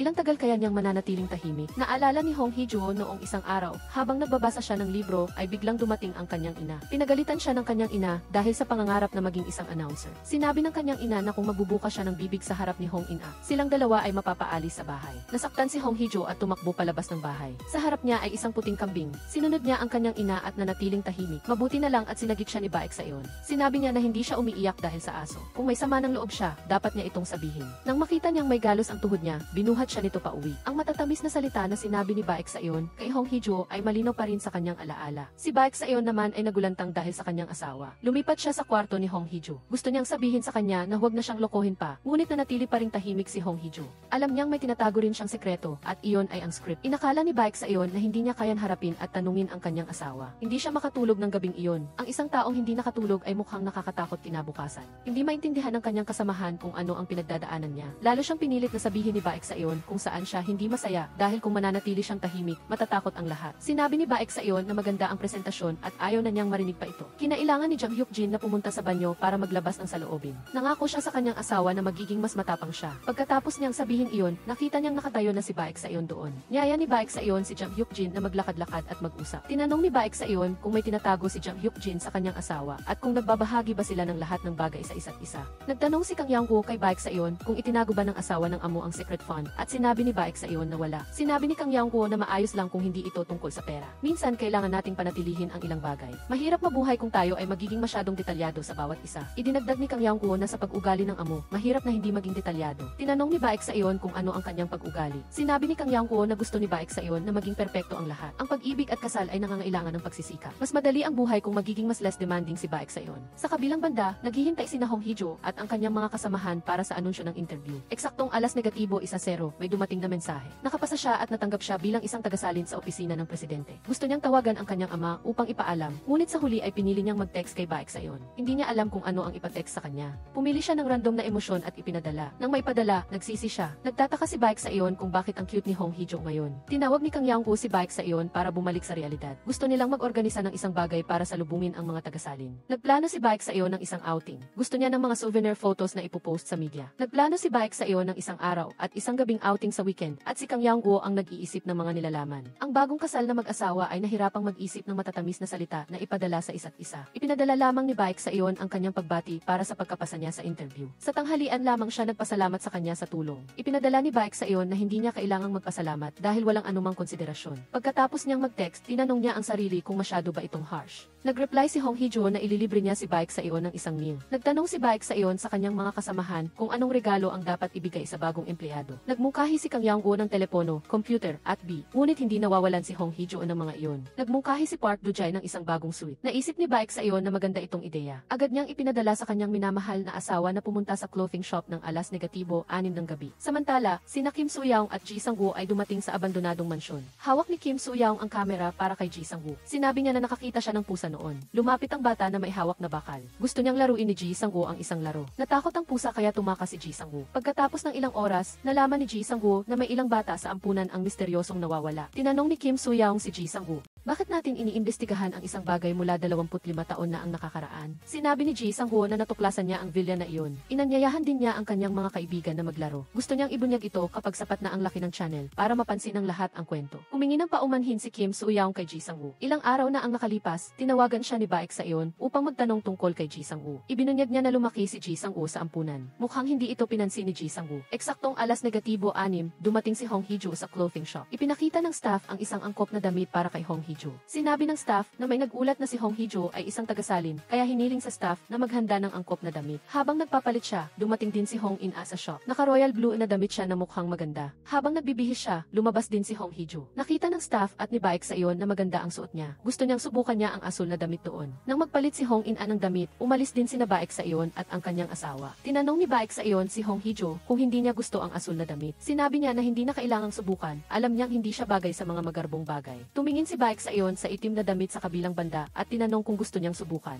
Habang naghihintay kay Hong Hee-jo na magpalit ng damit, tinawagan ni Park Do-jae si Baek Sa-yeon. Sinabi niya na ayon sa paunang pagsusuri, ang 406 ay maaaring babae. Maaaring ang taong ito ay isang kasabwat o isang decoy. Ayaw ibunyag ng utak kaya ginamit niya ang 406 upang akuin ang kasalanan. Naramdaman ni Baek Sa-yeon na may mali dahil ang mga pag-uusap ay tunog napaka-natural, hindi tulad ng sa pilitang pagbabasa. Humiling si Baek Sa-yeon kay Park Do-jae na mag-analisa ng mas malalim. Tapos na ring magpalit ng damit si Hong Hee-jo. Lumabas siyang parang isang prinsesa. Namangha si Baek Sa-yeon sa kanya. Ang pagmamaliit sa sarili ay masamang ugali. Hayaan mong tulungan kitang alisin ang ugaling iyon. Nasaksihan ni Hong In-a ang dalawang nagtitigan. Pagkatapos magsukat ng damit, nag-dinner sina Baek Sa-yeon at ang kanyang asawa. Ipinahayag ni Hong Hee-jo na gusto niyang kumain ng karne. Sa oras na iyon, nagpadala si Ji Sang-woo ng sunod-sunod na mensahe ng pagbati sa kanyang bagong posisyon. Gusto niya siyang ayain kumain. Gusto sanang tanggihan ni Hong Hee-jo, ngunit pinigilan siya ni Baek Sa-yeon. Sinabi niya na pumunta lang siya at sasamahan niya siya. Tinanong ni Ji Sang-woo kung bakit sila magkasamang pupunta. Sinabi ni Baek Sa-yeon na gusto ni Hong Hee-jo siyang ilibre ng pagkain. Hindi naniwala si Ji Sang-woo. Ipinilit niya na may iba pang dahilan sina Baek Sa-yeon at Hong Hee-jo. Tinanong ni Baek Sa-yeon kung bakit magkasama sina Ji Sang-woo at Kim Soo-young.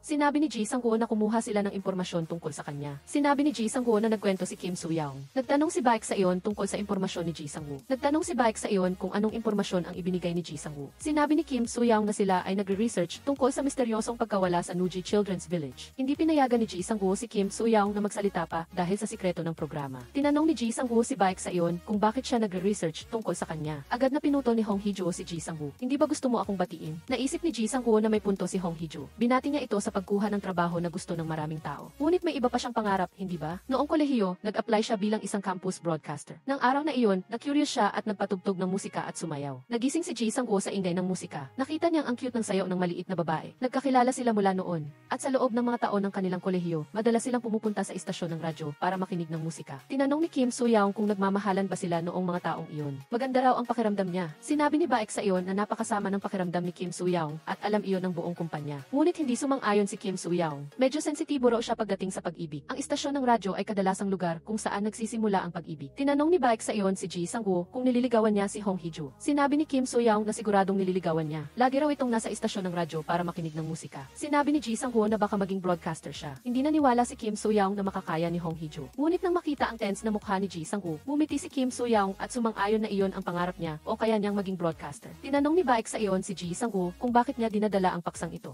Alam niya na siya ay isang tagasalin sa tanggapan ng presidente. Ngunit dinadala ni Ji Sang-woo ang pangarap ni Hong Hee-jo. Gusto niya bang sirain ang lahat? Senyasan ni Hong Hee-jo ang mga ito na huminto. May pangarap siyang maging broadcaster. Ngunit gusto rin niya ang bagong trabaho na nakuha niya. Dahil sa sobrang inis, lumabas si Hong Hee-jo. Nang makita ni Baek Sa-yeon na matagal na siyang wala, lumabas siya para tingnan. Nakita niya ang isang pares ng magkapatid na masayang nag-uusap. Naalala ni Baek Sa-yeon ang kanyang pagkabata noong pumunta siya sa bahay ni Hong In-a para mag-aral. Naroon din si Hong Hee-jo. Tinanong niya kung ano ang ginagawa niya doon. Sinabi ni Hong Hee-jo na siya ang tagasalin para sa kanilang dalawa. Sinabi ni Baek Sa-yeon na paano makakapag-aral si Hong In-a kung hindi siya nakasuot ng hearing aid. Isinalin naman ni Hong Hee-jo kay Hong In-a na gusto ni Baek Sa-yeon na mag-aral kasama si Hong In-a. Ngunit mukhang hindi niya gusto ang mag-aral kasama si Baek Sa-yeon. Ang ugali niya sa pag-aaral ay napakapangit. Si Baek Sa-yeon naman ay palaging nanunuya at nang aasar kay Hong In-a. Hindi gusto ni Hong Hee-jo na malungkot ang kanyang kapatid kaya nagdahilan siya. Alam ni Baek Sa-yeon na mali ang pagsasali ni Hong Hee-jo kaya binawi niya ang telepono. Tumawag ulit ang 406 kay Baek Sa-yeon. Sa pagkakataong ito, nauna siyang nagtanong. Tinanong niya ang 406 kung narinig na ba niya ang boses ni Hong Hee-jo. Sinabi ng 406 na paano siya magsasalita kung siya ay pipi. Tinanong ni Baek Sa-yeon ang 406 kung alam niya kung bakit hindi siya makapagsalita. Pagkatapos ng trahedyang aksidente, nabingi si Hong In-a, ngunit hindi siya gumamit ng hearing aid at madalas na isama si Hong Hee-jo para magsalin. Naalala ni Baek Sa-yeon ang sinabi ng kanyang biyenan. Naging pipi si Hong Hee-jo pagkatapos mabingi si Hong In-a. Sinabi niya sa 406 na marahil dahil hindi makarinig si Hong In-a, hindi rin may karapatan si Hong Hee-jo na magsalita. Tinanong ng 406 si Baek Sa-yeon kung pakakawalan niya si Hong Hee-jo pagkatapos bumalik ng kanyang totoong kasintahan. Sinabi ni Baek Sa-yeon na pananatilihin niya si Hong Hee-jo, hindi dahil sa responsibilidad o awa. Nais niyang sabihin sa 406 ang kanyang damdamin para sa kanyang asawa, nang biglang may sasakyan na humaharurot patungo kay Baek Sa-yeon. Sumigaw si Hong Hee-jo sa kanyang pangalan at tumakbo upang iligtas si Baek Sayon. Sa kabutihang palad, walang nangyari kay Baek Sayon. Bahagya lamang nasugatan si Hong Hee-jo. Pinagalitan niya ulit siya sa pagiging pabaya. Gumagawa siya gamit ang kanyang mga kamay ngunit palagi itong nasusugatan. Tinanong niya kung saan siya tumakbo. Tila narinig niya siyang tumawag sa kanya. Gusto ni Baek Sayon na tawagan siya ulit ni Hong Hee-jo. Ngunit nanatiling tahimik si Hong Hee-jo. Nang gabing iyon, nakatanggap si Hong Hee-jo ng tawag mula sa kidnapper. Siya ang nagmaneho ng sasakyan upang patayin si Baek Sayon. Ngunit iniligtas niya siya. Tinanong siya kung ayaw niyang makipagdiborsyo kay Baek Sayon. Tinanong niya kung bakit niya ginawa iyon kay Baek Sayon.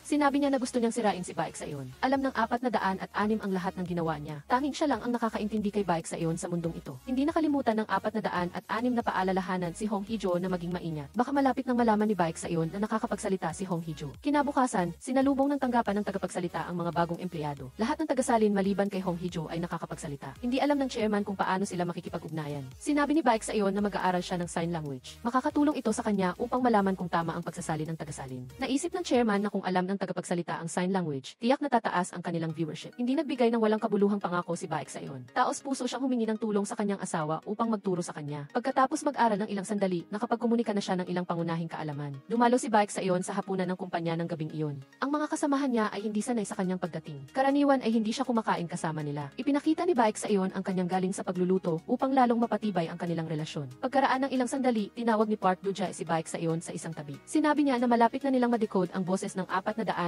nang biglang may malware na humarang dito. Ngunit sa kabutihang palad ay mayroon pa ring root directory. Gayunpaman, medyo kakaiba ang boses. Gusto pa rin ni Baek Sayon na marinig. Sinabi ni Park Do-jae na ito ay boses ng isang babae na wala pang 30 taong gulang. Mukhang malapit ang taong ito sa kanya. Tumingin si Baek Sayon sa kanyang asawa. Sinabi niya na padadalhan niya si Park Do-jae ng isang recording at ikukumpara ang recording na iyon sa boses ng 406 upang makita kung gaano ito magkatugma. Pagkatapos, nagpatuloy silang uminom. Si Baek Sayon, na lasing, ay inihatid pa uwi bago si Hong Hee-jo. Nang maglaon, nakita ni Hong Hee-jo na nasa kotse pa rin si Baek Sayon. Kailangan niyang alalayan ito papunta sa bahay. Pagdating nila sa bahay, ang dalawa, natumba sila at nagkadikit ng napakalapit. Nanaginip si Baek Sayon ng masamang panaginip. Pagkagising niya, nakita niya si Hong Hee-jo sa tabi niya. Nagtulakan sila palayo sa isa't isa. Naghilamos si Baek Sayon para magising. Gusto niyang malaman kung ano ang nangyari pagkatapos siyang ihatid ni Hong Hee-jo pa uwi. Ngunit masyado siyang lasing para maalala. Binuksan niya ang kanyang telepono upang tingnan ang mga notification mula kay Park Do-jae. Ngunit matagal na itong patay. Tinanong niya si Hong Hee-jo kung may nangyari ba kagabi, ngunit hindi niya nalaman ang nangyari. Muling tumawag si Park Do-jae kay Baek Sayon. Saka pa lamang niya tiningnan ang mga mensahe. Ang boses sa recording at ang boses ng 406 ay 79% magkatugma. Gumawa si Park Do-jae ng isang presentasyon. Naniniwala siya na ang 406 ay maaaring walang kaugnayan sa kidnapping, pagsabog o sa insidente sa nursing home. Maraming ebidensya ang ipinakita. Naging balisa si Baek Sayon. Nag-isip siya na naging maingat siya noon, hindi maglalagay ng anumang patibong. Ngunit naiwan pa rin siyang nakakabit na parang baka. Napakaraming ebidensya ang ipinakita. Ang ebidensya na nakakapagsalita si Hong Hee-jo, ngunit binabaliwala pa rin ni Baek Sayon. Ayaw niyang maniwala na totoo iyon hanggang ngayon. Sana ay naghanda siya noon para hindi siya nahilo ngayon. Tiningnan ni Baek Sayon ang presentasyon at ang mga tala ng mga tawag. Ang isang insider lang ang makakaintindi. Paano malalaman ng 406 ang kanyang pribadong bagay na walang nakakaalam? Ngayon lang siya nagising at napagtanto na ang mga salitang iyon ay siguradong kay Hong Hee-jo. Oras na para magturo. Sumunod si Hong Hee-jo sa schedule ng pagtuturo. Nag-aral si Baek Sayon, ngunit ang estudyante ngayon ay may medyo tensyonadong ugali. Nagpasundo siya na ituro sa kanya ang salitang ipatawad, ngunit hindi matutunan ni Baek Sayon ang salitang iyon. Sinabi niya na mahirap magpatawad sa isang tao. Ayaw na ni Baek Sayon na mag-aral pa. Nag-text si Hong In-a na gusto niyang makita ang kanyang kapatid sa kanilang tagpuan. Nagpunta si Hong Hee-jo upang makita ang kanyang kapatid. Bumalik ang mga alaala ng una nilang pagkikita. Tuwang-tuwa si Hong In-a nang makita si Hong Hee-jo at sinabing matagumpay ang kanyang operasyon at nakakarinig na siya. Ngunit bakit tahimik pa rin si Hong Hee-jo? Makakapagsalita na siya, hindi ba? Tinanong ni Hong Hee-jo si Hong In-a kung alam na niya ang nangyari. Sinabi ni Hong In-a na tahimik si Hong Hee-jo dahil sa kanya. Nagtampo si Hong Hee-jo at umalis. Hinabol siya ni Hong In-a upang suyuin. Sinabi niya na dati ay napaka-selfish niya. Ayaw niyang magdusa ng mag-isa. Tinanong ni Hong Hee-jo si Hong In-a, ngayong nakakarinig ka na, pinipilit mo akong magsalita. Ako ang magdedesisyon kung magsasalita ako o hindi. Huwag mong pakialaman ang buhay ko. Tumawag si Hong In-a, ngunit hindi siya sinagot ni Hong Hee-jo. Kaya nag-text na lang siya kay Hong Hee-jo na sinasabing hindi niya naiintindihan si Baek Sayon. Sa araw ng kasal, si Baek Sayon mismo ang nagpilit kay Hong Hee-jo na maging nobya at ginawa niya itong bihag. Pumasok si Baek Sayon sa kwarto ni Hong Hee-jo upang hanapin ang kanyang telepono at mabuti na lamang at nakabalik si Hong Hee-jo sa oras upang pigilan siya. Nakita ni Baek Sayon ang isang bagay na nakatago at hinila niya ito palabas upang tuksuhin si Hong Hee-jo. Gusto niyang bawiin ito ngunit hindi siya sapat ang taas. Nagkadikit muli sila. Mukhang may naalala si Baek Sayon tungkol sa gabing iyon at umalis siya na nahihiya. Eksaktong alas negatibo 1-0, muling tumawag ang 406 kay Baek Sayon. Hindi na sila nagkainitan gaya ng dati. Gusto nilang sagutin ang bawat isa ng totoo. Tinanong ni Hong Hee-jo kung siya ba ang kontrata ni Baek Sayon at Hong Ina. Sumang-ayon si Baek Sayon doon. Nagtanong siya pabalik Pag-ibig, si Hong Hee-jo ba ay pinagbabantaan? Ikinidnap siya at binantaan pa ang kanyang ama. Sinabi ni Hong Hee-jo na noon ay biktima siya ng banta, ngunit ngayon ay hindi na. Tinanong niya si Baek sa iyon kung ginawa ba niyang bihag si Hong Hee-jo para makatakas si Hong In-a. Sinabi ni Baek sa iyon na noong bata pa siya, madalas siyang bangungutin. Dahil kay Hong Hee-jo, naging mas kalmado siya. Ngunit laging malungkot ang batang babae na iyon, walang kaibigan, walang masandalan. Para sa kanya, ang bahay ng Chunggon ay isang kulungan. Kaya naghanap siya ng paraan para matulungan siyang makatakas doon. Ngunit tila hindi pa rin siya nailigtas ng kasal na ito, kaya siya nakisama sa baliw para makipagdiborsyo kay Baek sa iyon. Tinanong niya ang 406 kung gusto pa rin niyang makipagdiborsyo. Madalas naman daw siyang humihingi ng breakup. Sinabi ni Hong Hee-jo na maaaring baguhin ng oras ang lahat. Sa loob ng 3 taon ng kanilang kasal, hindi siya masaya. Kaya naisip niya na mas magiging maayos ang buhay niya kung makikipagdiborsyo siya. Sinabi ni Baek sa iyon na marahil kailangan niya ng pag-unawa at katapatan. Huwag kang mag-alala, kaya niya iyan. Tinanong ni Hong Hee-jo kung bakit gusto niyang gawin iyon. Simula nang magpakasal sila, hindi naman daw niya siya pinansin. Buhay man siya o patay, wala siyang pakialam. Sinabi ni Baek sa iyon na simula pa lang ayaw na ni Hong Hee-jo magpakasal, kaya naging malamig siya sa kanya. Ngunit kung gusto ni Hong Hee-jo na makasama siya, handa siyang maging malambing sa kanya. Bigyan nila ang bawat isa ng pagkakataon na magsikap ng magkasama. Huwag na siyang tumawag ng ganitong uri ng tawag. Sinabi ni Hong Hee-jo na titigil siya kung magiging mabait siya. Sa weekend, may outing ang kumpanya ni Baek sa iyon. Naghahanda na ang lahat na sumakay sa bus nang makatanggap sila ng lunchbox. Mukhang nakakainis ang sasakyan ng delivery ng pagkain. Hindi nag-order si Park Do-jae ng pagkain. Hindi nag-order si Kang Yaung-oh ng pagkain.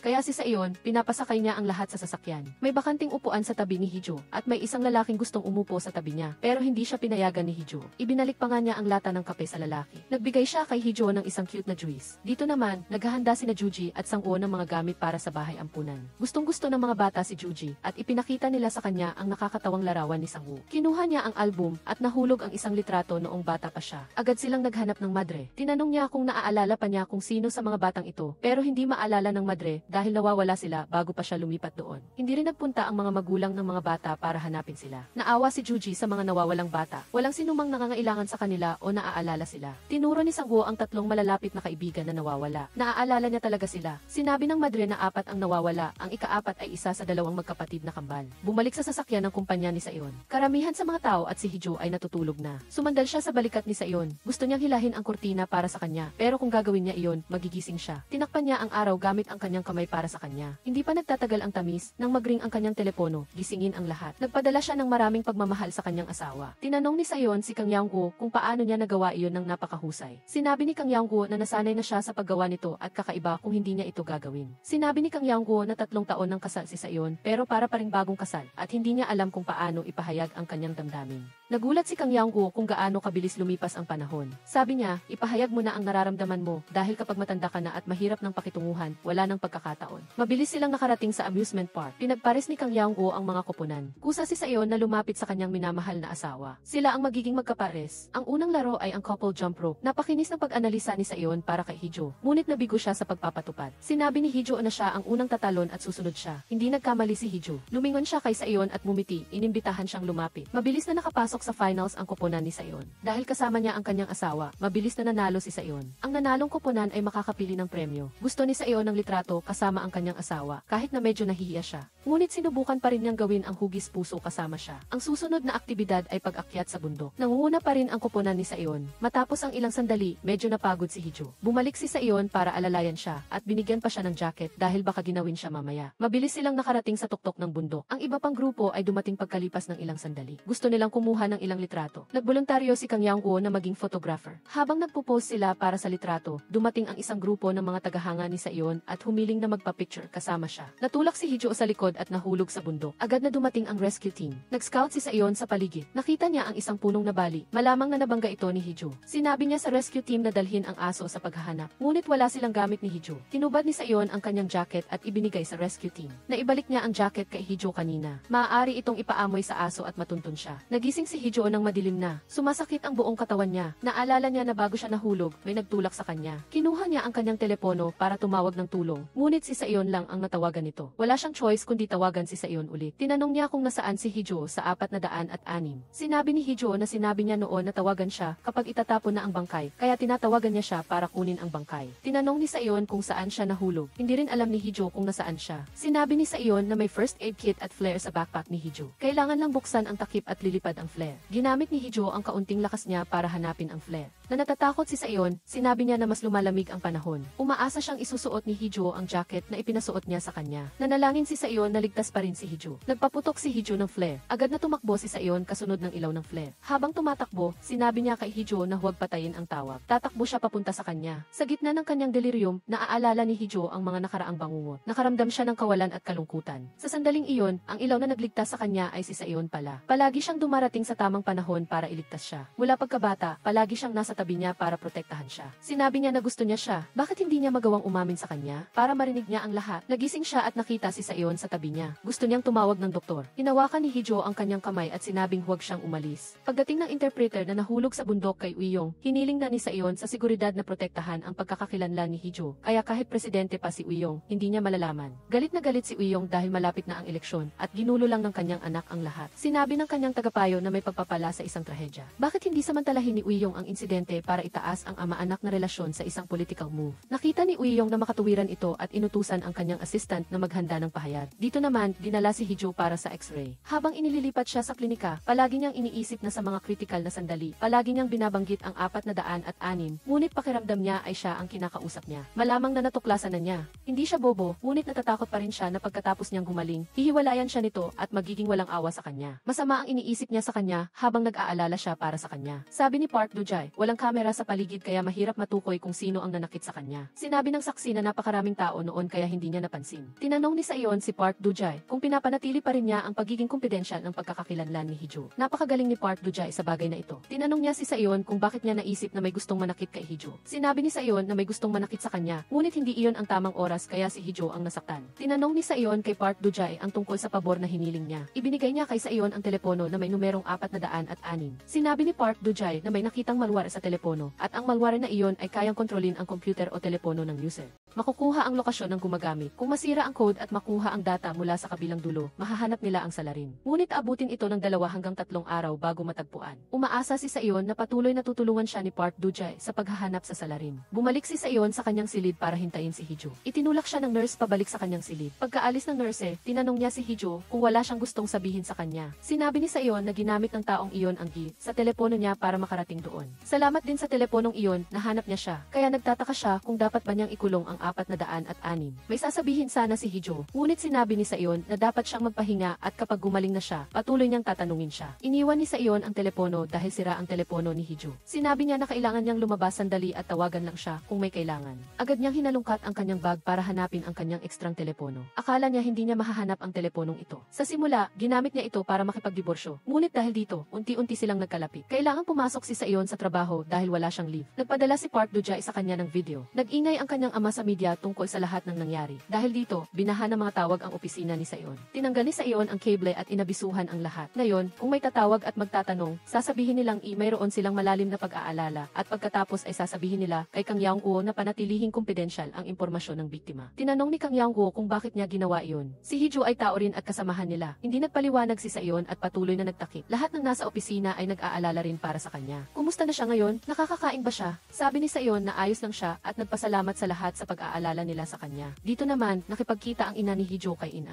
Hindi maganda ang kanilang relasyon. Bawat salita na lumalabas sa kanilang bibig ay sarkastiko. Sinabi ni Ina na makakampante siya dahil hindi magiging manugang ng presidente ang kanyang anak. Sinabi ng ina ni Hijo na walang pag-asa si Ina. Nakuha na ni Hijo si Sayon. Tinanong ni Ina kung sigurado ba siya kahit pa malaman ng kanyang anak ang katotohanan tungkol kay Sayon. Hindi maintindihan ng ina ni Hijo ang sinasabi ni Ina. Sinabi niya na siya mismo ang nagpayo sa kanya na tumakas mula kay Sayon. Nagpadala siya ng isang folder ng mga dokumento tungkol kay Sayon bago ang kasal. Nagtanong ang ina ni Hijo kung anong folder. Wala siyang alam. Sinabi ng ina ni Hijo na kalimutan na ang nakaraan at huwag nang balikan pa. Hindi na rin niya maalala at pinayuhan niya itong manahimik. Huwag mong galitin ang kanyang ama bago ang kampanya. Sinabi ni Ina na hindi siya pumunta para gumawa ng gulo, kundi para tulungan si Hijo. Dito naman, tuwang-tuwa si Uyong sa pagtaas ng bilang ng boto. Pinayuhan siya ng lahat na makipagtulungan kay Sayon. Siguradong magiging presidente si Uyong. Sa sandaling binanggit iyon, dumating si Sayon sa kanyang ama. Pinayuhan niya itong itigil na ang lahat bago pa mag-backfire. Agad Agad na tinanong ni Uiyong kung sino ang nagpangalan sa kanya. Ang apo ni Jang Ho at anak ni Uiyong. Sawa na si Sayon sa titulong ito. Dahil sa pangalan na Sayon, hindi niya magawang maging sarili niya. Tinanong niya ang kanyang ama kung hiniling ba niya ang titulong ito. Sinasabog niya ang galit niya sa pangalan na iyon. Mahinahong tinanong ni Uiyong kung sino ang biktima. Sigurado ba siyang hindi siya isang espiya? Sinabi ni Sayon na ang taong iyon ay isang miyembro ng pamilya. Sa puntong ito, nalaman lamang ni Uiyong na ang interpreter na binanggit ng kanyang assistant ay maaaring si Hijo, ang kanyang manugang. Binaliwala ni Sayon ang galit ng kanyang ama at umuwi. Nagising si Hijo mula sa bangungot. Tinanong ni Sayon kung may kailangan siya. Pagkaraan, dinala niya ang mga bagay na kailangan niya. Nakita niya na dinala rin niya ang kanyang mga damit. Nagtaka siya kung doon siya titira. Sinabi ni Sayon na mag-asawa sila, kaya bakit siya mahihiya? Maya-maya, tinawag niya siya at tinulungan siyang maghugas ng buhok. Dahan-dahan niyang pinatuyo ang buhok niya. Kakaiba ang pakiramdam ni Hijo sa mga bagay na ito. Sinabi ni Sayon na ganoon naman ang pagmamahalang mag-asawa. Ang sugat sa leeg ni Hijo ay nagdulot ng sakit kay Sayon. Nagsisisi siya na hindi niya ito naprotektahan ng maayos. Naramdaman ni Hijo ang pag-aalala ng maging malambing si Sayon sa kanya. Nagising si Hong Hijo sa hating gabi at hindi nakita si Baek Sayon. Agad niyang tinawagan si Baek Sayon. Sinabi ni Baek Sayon na naghihintay siya ng isa pang tawag. Ginagamit ni Hong Hijo ang isa pa niyang telepono para tawagan si Baek Sayon. Sinabi ni Baek Sayon na si 406 ay isang payat na babae, malamang na maganda at kaibig-ibig. Hindi sinasadyang tinanong ni Hong Hijo kung paano niya nalaman. Sinabi ni Baek Sayon na kilala niya si 406 ng napakabuti. Alam niyang hindi siya tauhan ng lalaking iyon. Hiniling niyang bumalik siya sa kanya. Magtutulungan silang dalawa para hulihin ang lalaking iyon. Dapat niyang iparamdam sa lalaking iyon ang sakit ni Hong Hijo. Tinanong niya kung nakita niya ang mukha ng kidnapper. Sinabi ni Hong Hijo na tinakpan niya ang kanyang mukha, ngunit meron pa ring ilang mga katangian na makikilala. Siya ay medyo matangkad, wala pang 40 taong gulang, amoy isda, madaling mautal at magalit kapag nagpapanik, at may dalawang kulay ang mata. Nai-arrest at si kinabukasan. Siyempre, hindi ito nagustuhan ni Baek Uiyong. Sinabi ni Baek Sayon na pinaalalahanan na niya si Baek Uiyong ngunit hindi siya nakinig. Ano pa ang sisisihin sa puntong ito? Hiniling ni Nayori sa mag-ama na tumigil sa pagtatalo. Tinanong niya kung bakit hindi ito sinabi sa kanila ni Baek Sayon. Sinabi ni Baek Sayon na ang lalaking iyon ay nagplano na puntiryahin siya, ngunit nabigo, kaya pinuntirya niya si Hong Hijo. Alam niyang asawa niya ito, at bukod sa pamilya, walang ibang nakakaalam tungkol dito. Sinabi ng mga magulang na hindi nila ito ginawa. Hindi sila naniniwala na si Hong Hijo, ang kanilang manugang, ay lalabas. Wala rin silang mapapala. Tinanong ni Baek Uiyong si Baek Sayon kung ano ang iniisip niya sa pagsasama kay Hong Hijo upang magtrabaho. Sinabi niya na sa tabi lamang niya siya magiging ligtas. Naisip ni Baek Uiyong na baka ang kanyang biyenan ang gumawa nito. Baka nagbabalak siyang suportahan ang ibang kandidato. Pagkausap kay Tutho, dumating si Tutho. Tinawag niya si Baek Sayon upang mag-usap. Tinanong niya si Baek Sayon kung bakit hindi niya hiningan ang tulong. Naisip ni Baek Sayon na baka siya ang gumawa nito. Hindi niya makontrol si Baek Sayon, kaya ginawa niya ito para ipitin siya. Sinabi ni Jung Sang-ho na matalino si Baek Sayon, ngunit bakit tila malabo ang kanyang ginagawa ngayon? Bilang isang taong mahusay sa media, bakit niya sinasadyang ipinwesto ang sarili sa sentro? Tinanong niya kung sino ang pinoprotektahan niya at kung si Hong Hijo ang taong iyon. Nakita niyang inaatake si Hong Hijo ng mga netizens at wala siyang magawa. May mga kakaibang tawag din na dumarating. Hindi niya sinagot ang tawag at nag-text ang tumawag na hindi niya itinulak si Hong Hijo. Kung hindi niya gustong magdiborsyo, ibalik niya ang telepono. Papunta na siya sa kinaroroonan niya. Narinig ni Hong Hijo ang pagbukas ng pinto at dali-dali itong nilok. Saka lang siya kumalma nang marinig ang boses ni Baek Sayon. Nang makita ang kalagayan ng kanyang asawa, tinawag niya agad ang doktor. Habang naghihintay, biglang tumawag si Shim Kyujin. Sinabihan ni Shim Kyujin si Baek Sayon na huwag kumilos ng padalos-dalos. 2 beses nang nasaksihan ni Shim Kyujin ang ganoong eksena. Una, nang tumakbo si Baek Sayon sa gitna ng bala habang nagre-record. Pangalawa, nang kusang loob niyang ilagay ang sarili sa sentro ng pagpuna. Sinabi ni Baek Sayon na kung gagawin niya iyon, magiging ligtas ang taong nasa likod niya. Pumasok siya para bisitahin si Hong Hijo. Tinanong ni Hong Hijo kung hindi ba siya natatakot dahil labis siyang pinupuna ng mga tao. Niyakap ni Baek Sayon si Hong Hijo at sinabing kung natatakot siya, hindi niya sana ginawa iyon.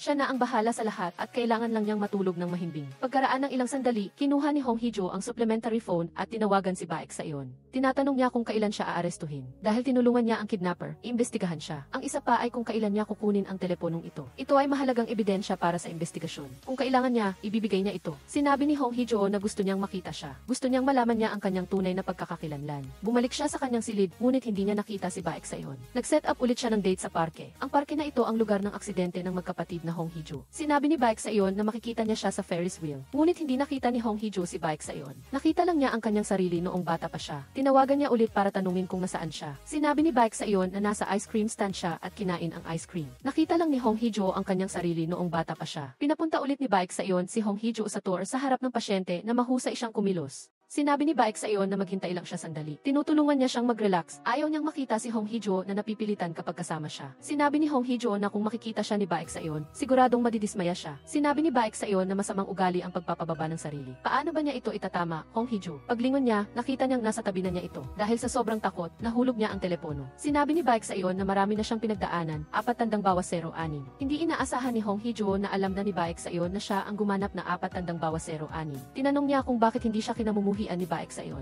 Tinanong ni Baek Saeon, paano kita kamumuhian? Paano ko ba titigilan ang pagmamahal sa'yo? Pinalabas si Hong Hee-jo sa ospital at umuwi. Nagluto si Baek Saeon ng masarap na pagkain para sa kanya. Sinabi niya na mula ngayon, kumain sila ng sabay sa bahay upang maramdaman niya na ito ay isang tahanan, hindi isang bilangguan. Sinabi ni Hong Hee-jo na dahil nakaramdam siya ng pagkakasala, kaya itinuring niya itong bilangguan. Sinabi ni Baek Saeon na mula nang dalhin niya si Hong Hee-jo pauwi, doon lang niya naramdaman ang init ng bahay na ito dahil sa tuwing umuwi siya mula sa trabaho, nandoon siya. Noong panahong iyon, malamig siya sa kanya dahil kakasimula pa lang niya ng kanyang karera na madaling gumuho. Si Hong Hee-jo ang kanyang pag-ibig at ang kanyang kahinaan. Kung malalaman ng mga masasamang tao, natatakot siyang hindi niya maprotektahan si Hong Hee-jo. Ibinigay ni Hong Hee-jo sa kanya ang mensahe. Sinabi ni Baek Saeon na huwag siyang mag-alala dahil malapit nang mahuli ang kidnapper. Ang telepono na iyon ay alam lang nilang dalawa. Tinanong niya kung imbestigahan siya dahil sa pagkakasangkot niya sa telepono. Sinabi niyang handa na siya, ilabas na lang. Sinabi ni Baek Saeon na isa-isa niyang haharapin ang bawat bagay. Hindi niya kailangang mag-alala tungkol sa anuman. Kung mayroon man, sa kanya lang sabihin dahil ang kidnapper ay maaaring miyembro ng kanyang pamilya. Sa ngayon, hindi dapat pagtiwalaan ang sinuman. Nahirapan pa rin si Hong Hee-jo na maniwala na madali siyang tinanggap at pinatawad ni Baek Saeon. May malaking sikreto rin si Baek Saeon, kaya naman napatawad niya ang mga pagkakamaling ito ni Hong Hee-jo. Kinabukasan, nagising si Hong Hee-jo na tanghali na. Wala si Baek Saeon sa paligid niya. Tinawagan niya ito ngunit hindi na aktibo ang numero. Panaginip lang pala iyon. Pumunta siya sa silid ni Baek Saeon at nakita niya itong natutulog doon. Hinaplos niya ang pisngi ni Baek Saeon, nagising ito at hinila siya palapit. Nagpahinga siya ngayong araw para samahan si Hong Hee-jo. Napakaikli ng masayang sandali nilang magkasama. Nagkaproblema ulit ang opisina ni Baek Saeon. Kailangan niyang pumunta sa kumpanya kahit araw ng pahinga. Akala niya ay mayroong nakakatakot na bagay, ngunit lumabas na ang opisina ay nagbigay lang sa kanya ng mensahe ng maligayang bakasyon. Si Park Do-jae ay nakatanggap din ng isang balita at agad itong ipinasa sa kanyang amo. Natukoy na niya ang lokasyon ng kidnapper. Agad na nag-iisa si Baek Saeon na pumunta sa address na iyon. Nag-aalala si Hong Hee-jo na naghihintay sa kanyang asawa habang ang kanyang ina ay walang pakialam doon. Sinabi niya na nakabalik na si Hong In-a at maaaring siya ang nasa likod ng lahat ng gulo. Pinayuhan niya si Hong Hee-jo na maging maingat at umalis agad. Hindi niya napansin na ang kanyang anak na babae ay nakakatanggap ng mga mensahe ng pagbabanta mula sa kidnapper. Sa tamang oras, nag-text si Ji Sang-woo kay Hong Hee-jo. Nag-reply siya na gusto niyang makipagkita kay Ji Sang-woo ngayon na. Ang dahilan kung bakit niya gustong makipagkita sa kanya ay tungkol sa kaso ng orphanage dito. Nakapunta na si Baek Saeon sa villa sa tabi ng orphanage. Dito, makapal ang alikabok. Nag-espiya si Baek Saeon sa paligid. Narinig niya ang mga boses na nag-uusap sa itaas. Sinundan niya ang ingay at nakakita siya ng isang nakakatawang video. Sa dulo ng video, lumabas ang isang text na nagsasabing, "Ikaw ang mamamatay tao, Baek Saeon." Bigla siyang nakarinig ng papalapit na sasakyan. Lumabas siya para tingnan kung sino ang dumarating sa oras na iyon. Lumabas na sina Ji Sang-woo at Hong Hee-jo. Sinabi ni Ji Sang-woo na pareho silang interesado sa kaso ni Hong Hee-jo at Baek Saeon. Marahil may alam sila, umiling si Hong Hee-jo ng inosente. Sinabi ni Ji Sang-woo na babalik sila kinabukasan dahil gabi na at takot sila sa multo. Pagkalipas ng ilang sandali, tinawagan ni Baek Saeon si Hong Hee-jo. Dali-dali niyang nilagay ang telepono sa kanyang bulsa. Sinabi ni Ji Sang-woo na sagutin niya ang tawag. Hindi naman siya bingi. Medyo natakot si Hong Hee-jo at buti na lang at hinabol ni Baek Saeon ang sasakyan ni Ji Sang-woo. Hinarang niya ang sasakyan ni Ji Sang-woo at hinila pa uwi ang kanyang asawa. Kinastigo niya si Ji Sang-woo na lumayo kay Hong Hee-jo. Tinanong ni Ji Sang-woo kung anong koneksyon nila para pagbawalan siya. Tinanong ni Baek Saeon kung gaano karaming alam si Ji Sang-woo tungkol sa orphanage. Malamang alam niya kung sino ang kidnapper at naghihiganti, tama ba? Alam niyang mali ang pagdududa sa kanya, ngunit kung siya talaga ang gumawa nito, dapat na siyang huminto. Hindi maintindihan ni Ji Sang-woo si Baek Saeon. Tinanong niya kung bakit interesado si Baek Saeon sa kasong ito. May kinalaman ba ito kay Baek Saeon? Sinabi ni Baek Saeon na simula nang dumating si Ji Sang-woo, lahat ay nagulo. Pagkatapos, sumakay siya sa kotse at iniuwi ang kanyang asawa. Tinanong niya si Hong Hee-jo kung bakit siya sumama sa kidnapper. Ipinakita niya kay Baek Saeon ang video na natanggap niya mula sa kidnapper. Ang video ay kapareho ng nakita niya sa villa. Binasa niya ang mensaheng ipinadala ng kidnapper sa kanyang asawa at tinanong kung bakit ginawa iyon ni Hong Hee-jo. Bakit hindi niya tinanong si Baek Saeon? Sinabi ni Hong Hee-jo na natatakot siyang iiwasan siya ni Baek Saeon.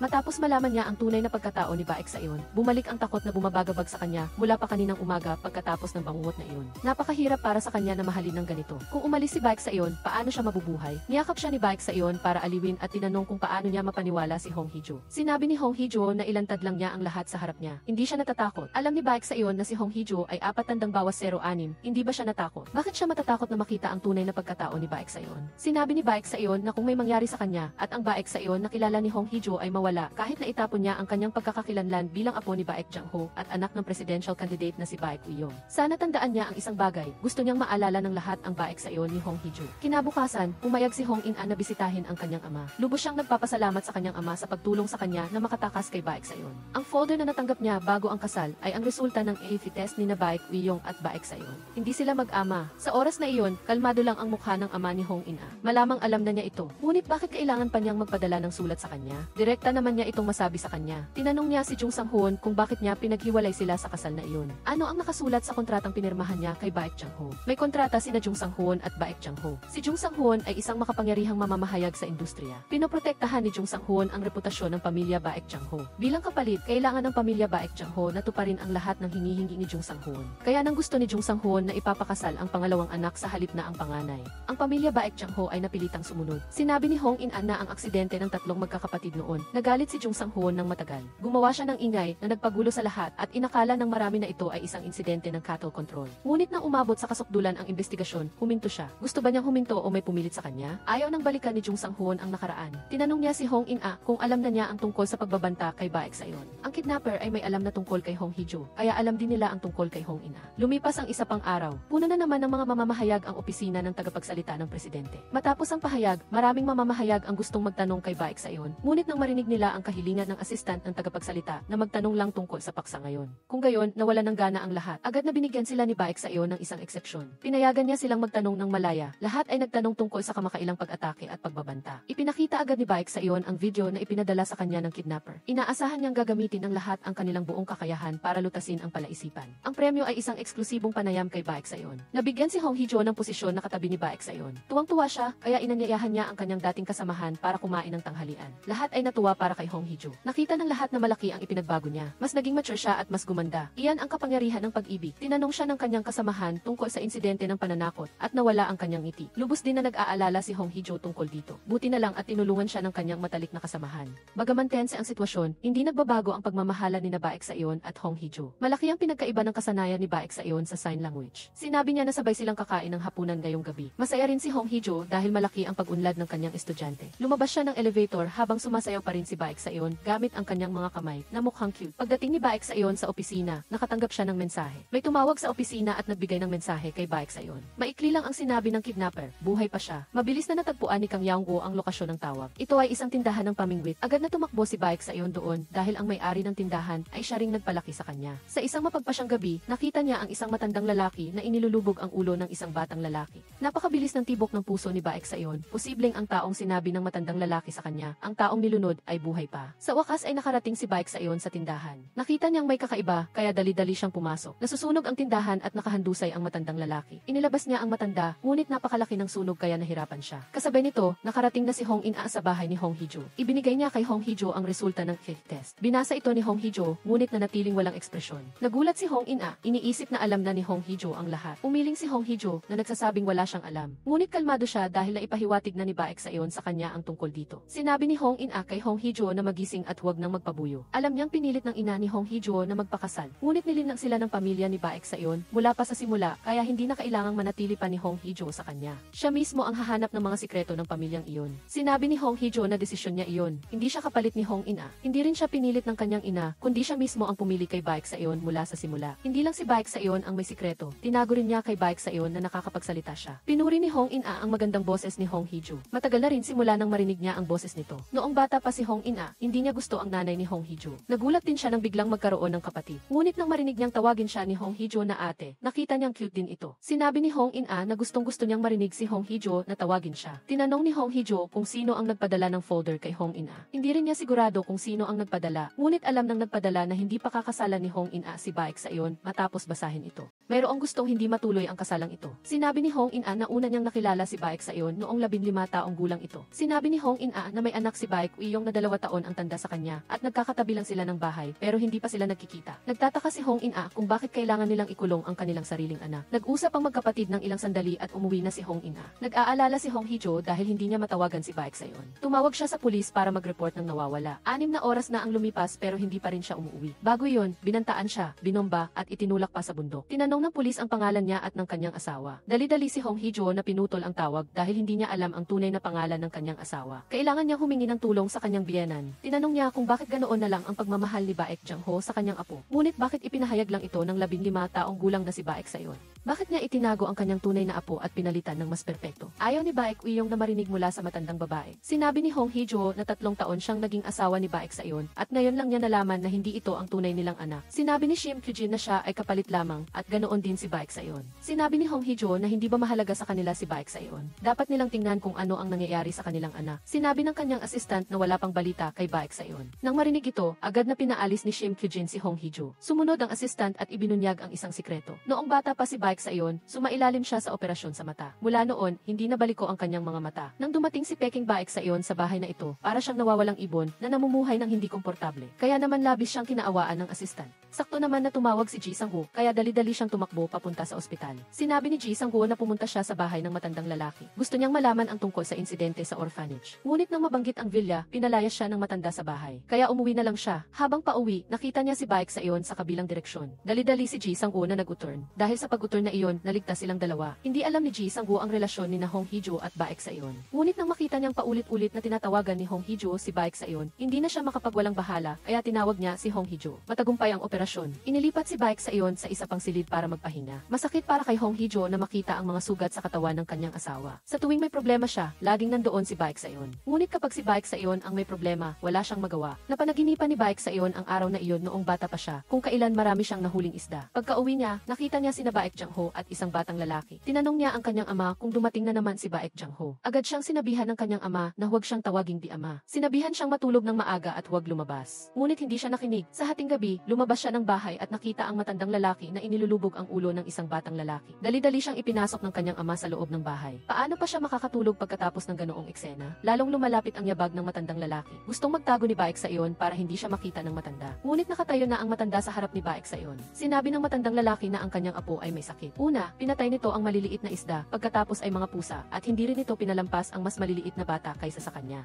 Lumalaki ang koleksyon ng mga libro sa bahay. Ayaw ni Baek Jang-ho na mayroong ganoong klaseng galit sa bahay, kaya't ipinadala niya ito upang sumama sa kidnapper. Ngayon, kailangan niya ng kapalit para sa kidnapper, at si Baek Sayon iyon. Ang nakakapanindig balahibong gabing iyon ay malalim na nakaukit sa isipan ni Baek Sayon. Sa bawat gabi, napapanaginipan niya ito. Nagising si Baek Sayon at nakita si Hong Hee-jo. Nakaramdam siya ng kaluwagan. Habang tinatawagan ni Hong Hee-jo ang doktor, dumating si Ji Sang-woo para bisitahin si Baek Sayon. Sinabi niya na ito ang ospital ng kanyang ama. Nangako siyang sisiguraduhin ang kanyang pagkakakilanlan. Pinayuhan niya si Baek Sayon na magpahinga ng payapa. Tinanong ni Baek Sayon kung maayos ba ang matandang lalaki. Dinala ni Ji Sang-woo si Baek Sayon para bisitahin ang matandang lalaki. Mas malala ang kondisyon nito kaysa kay Baek Sayon. Tinanong ni Ji Sang-woo ang relasyon ni na Baek Sayon at ng matandang lalaki. Sinabi ni Baek Sayon na pinalaki siya nito. Ngayon lang niya ito natagpuan. Tinanong ni Ji Sang-woo kung anong relasyon mayroon sina Hong Hee-jo at Baek Sayon. Sinabi ni Baek Sayon na si Hong Hee-jo ay kanyang kapamilya. Tinanong ni Ji Sang-woo kung bakit hindi ito ipinaalam ni Baek Sayon sa lahat. Sinabi ni Baek Sayon na ayaw niyang pag-usapan ang kanyang babae. Nakita ang sugat sa liig ni Ji Sang-woo. Nagpasalamat si Baek Sayon kay Ji Sang-woo at humingi ng paumanhin sa pagkaunawa niya ng mali. Humiling si Baek Sayon kay Ji Sang-woo ng isang pabor. Subukang gisingin ang matandang lalaki. Siya ang tanging saksi sa kaso ng orphanage. Bumalik si Baek Sayon sa kanyang silid pahingahan. Sa sandaling ito lang niya nahawakan ang kanyang telepono. Sunod-sunod na lumabas ang mga mensahe ni Hong Hee-jo. Nag-alala si Hong Hee-jo sa kanya kahapon. Inutusan ng nurse na kumuha ng blood pressure ni Baek Sayon. Tinanong ni Baek Sayon sa nurse kung nandoon pa si Hong Hee-jo. Sinabi ng nurse na umuwi na ang babae. Tinawagan ni Baek Sayon si Hong Hee-jo, ngunit hindi siya sinagot. Umuwi si Hong Hee-jo para hanapin ang supplementary phone. Dinala niya ito sa istasyon ng pulisya. Inasahan ni Baek Sayon na gagawin iyon ng kanyang asawa, kaya't dali-dali siyang nagmaneho patungo doon upang pigilan siya. Sinabi ni Hong Hee-jo na napakatagal na siyang tinataguan ni Baek Sayon. Hindi niya sinasadyang tinulungan ang kidnapper na gumawa ng masama. Ayaw na niyang magpatuloy pa. Umaasa siyang papayagan siya ni Baek Sayon na protektahan siya. Sinabi ni Baek Sayon na delikado na para sa kanya na nasa tabi niya, ngunit hindi niya siya kayang bitawan. Dahil sa kanya, nagpatuloy siyang mabuhay. Lahat ng ginagawa niya ay para sa kanya. Ang katotohanan na si Baek Sayon ay isang kapalit ay inilantad ni Hong In-a. Sa harap ng mga mamamahayag, walang ingat na sinabi ni Hong In-a na hindi kamukha ni Baek Sayon ang kanyang mga magulang. Alam ni Hong In-a na malaki ang pinagbago ni Baek Sayon. Gustong pigilan ni Baek Uyong si Hong In-a, ngunit hindi niya magawa. Gusto ni Hong In-a na ilabas ni Baek Uyong ang album para ikumpara. Tingnan kung gaano karaming pagkakahawig mayroon si Baek Sayon noong bata pa siya at ngayon. Nagkumpulan ang mga mamamahayag at gustong makita. Sakto namang may naghatid kay Baek Uyong. Akala niya ay dumating na ang kanyang king crab. Sino ang mag-aakala na ilang patay na isda ang nasa loob ng kahon? Agad na tumakbo palabas si Shim Kyujin. Nakita niya ang isang kahina-hinalang tao na dumaan. Agad niyang hinabol ito sakay ng kotse, ngunit napakabilis ng lalaki kaya nahirapan siyang sundan. Nagdulot ito ng kaguluhan sa publiko. Pagkatapos, dinala ni Hong In-a sina Baek Sayon at ang kanyang asawa sa ospital. Pinatira ni Baek Sayon si Hong Hee-jo sa kanya. Tinanong ni Hong Hee-jo kung paano niya nalaman na pumunta siya sa istasyon ng pulisya. Naglagay si Baek sa iyon ng tracker sa telepono ni Hong Hee-joo. Sinabi ni Baek sa iyon na kung sakaling mawala siya isang araw, huwag siyang hanapin, hintayin lang siya at darating siya. Alam na niya kung sino ang kidnapper at hindi na kailangang malaman kung ano ang gusto nito. Ang unang bagay ay itapon niya ang pangalan na ito at mamuhay ng bagong buhay kasama si Hong Hee-joo. Habang mahimbing na natutulog si Hong Hee-joo, gumaling na rin ang matandang lalaki. Humingi ng tawad ang matandang lalaki kay Baek sa iyon. Sana raw ay pinatay na niya ang kidnapper noon, ngunit bata pa lang naman daw ito. Halos nawala na ang kanyang alaala, kaya hindi niya ito kayang patayin. Inakala niyang ayos lang na palakihin ito, ngunit hindi nawala ang pagiging hayop nito. Naunawaan ni Baek sa iyon ang matandang lalaki. Pinatira siya nito, kaya paano niya pababayaan ang kidnapper? Tinanong niya ang matandang lalaki kung nasaan ang mga bangkay na ipinapahanap sa kanya ni Baek Jang-ho. Gusto niyang ilantad ang mga krimen ng pamilya ng matandang lalaki. Mabilis na gumaling si Baek sa iyon at pinalabas sa ospital kinabukasan. Pinalabas siya sa ospital dahil mayroong isang mahalagang kaganapan. Tinulungan ni Hong Hee-joo si Baek sa iyon na magtali ng kurbata. Sinabi ni Baek sa iyon na tandaan ni Hong Hee-joo na mag-ingat kapag wala siya sa tabi nito. Nang nagsisimula ng bumilis ang kanilang pagmamahalan, sinira niya ito. Dinala niya ang buong opisina para bisitahin si Baek sa iyon. Buti na lang at mabilis na naitago ni Baek sa iyon ang kanyang asawa. Ang kaganapan ngayong araw ay tungkol sa pangangalaga sa kalikasan. Ang mga kaibigan ni Hong Hee-joo at ang kanyang ama ay labis na ipinagmamalaki nang makita siyang magkasama sila ni Baek sa iyon. Matapos ang kaganapan, tinawagan ni Shim Kyujin si Baek sa iyon. Sinabi niya na sa mga nawawala may isang kambal. Ang isa sa kambal ay buhay pa at nasa kung saan. Kung mahahanap nila ang taong iyon, mabilis nilang makukuha ang sagot. Bago hanapin ang taong iyon, umakyat si Baek sa iyon sa bundok para hanapin ang mga bata ayon sa address ng matandang lalaki. Tiningnan niya ang maliliit at nag-iisang puntod doon. Ngayon naintindihan na ni Baek sa iyon kung bakit laging may dalang maleta ang matandang lalaki noon at may kasamang pagkakasala sa mukha nito. Tumawag ulit si Shim Kyujin kay Baek sa iyon. Nahanap na niya ang blood samples ng mga nawawalang bata. Nakuha na niya ang ififhi ng kambal at may impormasyon na siya tungkol sa buhay na bata. Ang batang iyon ay galing sa pamilya Park Dujai. Hinimatay si Hong Hee-joo pagkatapos na painumin siya ng pampatulog at dinala siya sa isang liblib na lugar. Tinawagan ni Baek sa iyon silang dalawa ngunit walang sumasagot. Tapos na, naibigay na ang ebidensya sa masama. Ang nasa likod ng pagpapagawa ng masasamang bagay sa kidnapper ay si Park Dujai. Sa labas, nagpakita siya ng pagiging mapagkakatiwalaan kay Baek sa iyon, ngunit sa likod nito ay nakikipagsabuatan siya sa kidnapper. Ginawa niyang pain si Hong Hee-joo para akitin ang kidnapper. Sinuntok ni Park Dujai ang kidnapper. Sa araw na iyon, nauna pa si Park Dujai sa bahay ng matandang lalaki kaysa kina Ji Sang-woo at Baek sa iyon. Narinig na niya ang lahat. Sinabi ng matandang lalaki sa kidnapper na huminto. Ang dapat niyang paghigantihan ay ang kanyang lolo at mga magulang. Si Baek sa iyon ay isang kawawang bata na nadamay lang. Nagalit ang kidnapper. Buhay ni Baek sa iyon ang kanyang pinamumuhayan sa loob ng maraming taon. Ang pangalan at posisyon ni Baek sa iyon ay dapat sanang kanya. Sinabi ng matandang lalaki na sana ay pinabayaan na lang niya ang kidnapper nang sinubukan siyang patayin ng kanyang lolo. Agad na hinimatay ng kidnapper ang matandang lalaki. Pinatumba siya ni Park Dujai dahil alam niyang siya ang tunay na Baek sa iyon. Nang malaman niyang nabunyag na ang kanyang pagkatao, lumaban ang kidnapper. Hindi kalaban ni Park Dujai ang kidnapper. Pagdating ni Baek sa iyon sa lugar, walang tao sa paligid. Sa malayo, may isang bag sa bangka. Nag-aalala si Baek sa iyon na baka ang kanyang asawa ang nasa loob. Kaya dali-dali niyang binuksan ang bag, ngunit si Park Dujai ang nasa loob. Sinabi niya na binabantaan ni kidnapper si Hong Hee-joo. Lumingon si Baek sa iyon at nakita ang kidnapper na pinaharurot ang makina. Hinabol ni Baek sa iyon at sinigaw ang pangalan ni Hong Hee-joo. Nagising si Hong Hee-joo at sinunggaban ang buhok ng kidnapper. Bumangga ang sasakyan sa isang bato sa gilid ng kalsada. Tumakbo si Hong Hee-joo papunta kay Baek sa iyon. Binangga ng kidnapper ang kanyang sasakyan pabalik at sinagasaan silang dalawa, ngunit hindi sila nasaktan. Hinila ni Baek sa iyon ang kidnapper palabas. Tinanong niya kung gusto nito ang kanyang pangalan o ang kanyang posisyon, ibibigay niya ang lahat. Tinanong ng kidnapper kung magiging kanya rin si Hong Hee-joo. Ito ay isang lubos na hindi makatwirang kondisyon. Sinuntok ni Baek sa iyon ang kidnapper hanggang sa magising ito. Naglabas ng patalim ang kidnapper at lumaban. Sa kritikal na sandali, nakarating si Park Dujai at nailigtas si Baek sa iyon. Ngunit sa kasamaang palad ay tinamaan si Park Dujai ng isang nakamamatay na saksak. Bago siya mamatay, nagtapat si Park Dujai. Sinabi niya na nasa tabi siya ni Baek sa iyon dahil inakala niyang siya ang tunay na Baek sa iyon ang pumatay sa kanyang kapatid. Si Park Dujai ang nagtulak kay Hong Hee-joo sa bundok. Gusto niyang maranasan din ni Baek sa iyon ang sakit ng pagkawala ng mahal sa buhay. Ngunit nagkamali siya ng target. Dumating ang tagapagligtas at dinala si Park Dujai. Nanatili si Baek sa iyon doon, inaalala ang mga panahong nagtiwala siya kay Park Dujai. Sinabi ni Hong Hee-joo na walang kasalanan si Baek sa iyon. Ang kidnapper ang may kasalanan at ibinubuhos ng kidnapper ang buong boat ng hydrogen peroxide sa sugat. Sa araw na naghatid siya ng isda sa bahay ng kanyang mga magulang, hinabol siya ni Shim Kyujin hanggang sa kanyang bahay. Puno ng larawan ni Baek Jang-ho ang loob ng bahay. Noong nakaraang taon, nang marinig niya ang balita ng pagkamatay ng kanyang lolo, dahil sa mukha ng kanyang lolo ay naaalala niya ang buong pangyayari. Tinanong niya si Shim Kyujin kung alam niya kung ano ang iniisip niya. Gusto niyang personal na patayin ang matandang lalaki. Naiiyak Umiiyak ang kanyang ina. Sinabi ng kanyang ina na niloko siya ng matandang lalaki. Niloko niya ang kanyang ina na patay na ang kanyang anak. Inakala ng kidnapper na nagsisinungaling siya at gusto siyang patayin ng buong pamilya. Sinabi ni Dujin na gusto niyang protektahan si Baek sa iyon at ayaw na niyang mawala ito muli. Pagkatapos niyang sabihin iyon, pumasok ang mga bodyguard. Ginising nila siya at pagkatapos ay bumaling upang arestuhin si 406, ngunit masyado itong mabilis at delikado. Nang magising si Dujin, nasa bahay na siya. Tinanong niya ang kanyang asawa kung nahanap na nito ang kanilang anak. Lasenggo ito at walang pakialam sa kanya. Sinabi niya na galing lang sa impyerno ang kanilang anak. Sinabi ni Baek Uyong na ito ang dahilan kung bakit sila nabuhay sa impyerno. Ito ay isang depektibong produkto na dapat itapon. Pinagtawanan niya si Baek Uyong. Tinanong niya kung nakatira na ba ito sa paraiso. Hindi pa niya naranasan iyon. Sinabi niya na ang kanyang anak ay isang depektibong produkto. Paano naman siya? Magkamukha silang mag-ama. Kaya naman kinailangan ni Baek Jang-ho na maghanap ng iba pang kapalit. Talaga, may isa pang anak si Baek Jang-ho, si Baek Sa-iyon, at siya ay umuusbong. Kinabukasan, lumabas ang balita na si Park Do-jae ay kasabwat ni 406. Sa balita, isinasagawa ng pulisya ang investigasyon sa bahay ni Park Do-jae. Nakahanap si Baek Sa-iyon ng angkop na tao upang tulungan siya sa investigasyon. Sinabi niya na bukod kay Park Do-jae, mayroon pang isa pang kasabwat. Gayunpaman, naka-encrypt ang program na ininstall ni Park Do-jae. Magtatagal bago mahanap ang pangalan ng isa pa. Gumaling na si Park Do-jae, ngunit ayaw niyang magsabi ng anuman. Binisita ni Baek Sa-iyon si Park Do-jae. Sinabi niya na naiintindihan niya ang dahilan kung bakit ginawa iyon ni Park Do-jae. Ngunit walang kinalaman si Hong Hee-joo. Ang ginawa niya kay Hong Hee-joo ay krimen ng tangkang pagpatay. Sinabi ni Park Do-jae na walang karapatan si Baek Sa-iyon na sisihin siya. Tutal, nabuhay din naman siya ng buhay na hindi kanya. Puro sarap sa buhay. Sinabi ni Baek Sa-iyon na pagbabayarin niya ang lahat ng sangkot, kaya tulungan siyang hulihin ang natitirang salarin. Sinabi ni Park Do-jae na huwag lokohin ni Baek Sa-iyon ang mga bata. Walang sinuman ang sapat na tanga para ipagkait ang masarap na buhay. Tinanong ni Baek Sa-iyon si Park Do-jae kung bakit niya ito iniligtas. Naiisip ba niya na ang taong kinamumuhian niya ay hindi siya? Tinanong ni Park Do-jae si Baek Sa-iyon kung hindi ba siya nagduda sa kanya kahit minsan. Sinabi ni Baek Sa-iyon na ang pinakatangang bagay na nagawa niya ay ang pagtitiwala ng labis kay Park Do-jae. Natagpuan na ang mga nawawalang bata, ngunit mga buto na lamang sila. Mabilis na tinawagan ng forensic team si Ji Sang-woo dahil walang ikay ng pamilya, ngunit may dalang personal na gamit ang mga bata, kaya hiniling nila na pumunta ito upang tukuyin ang kanilang pagkakakilanlan.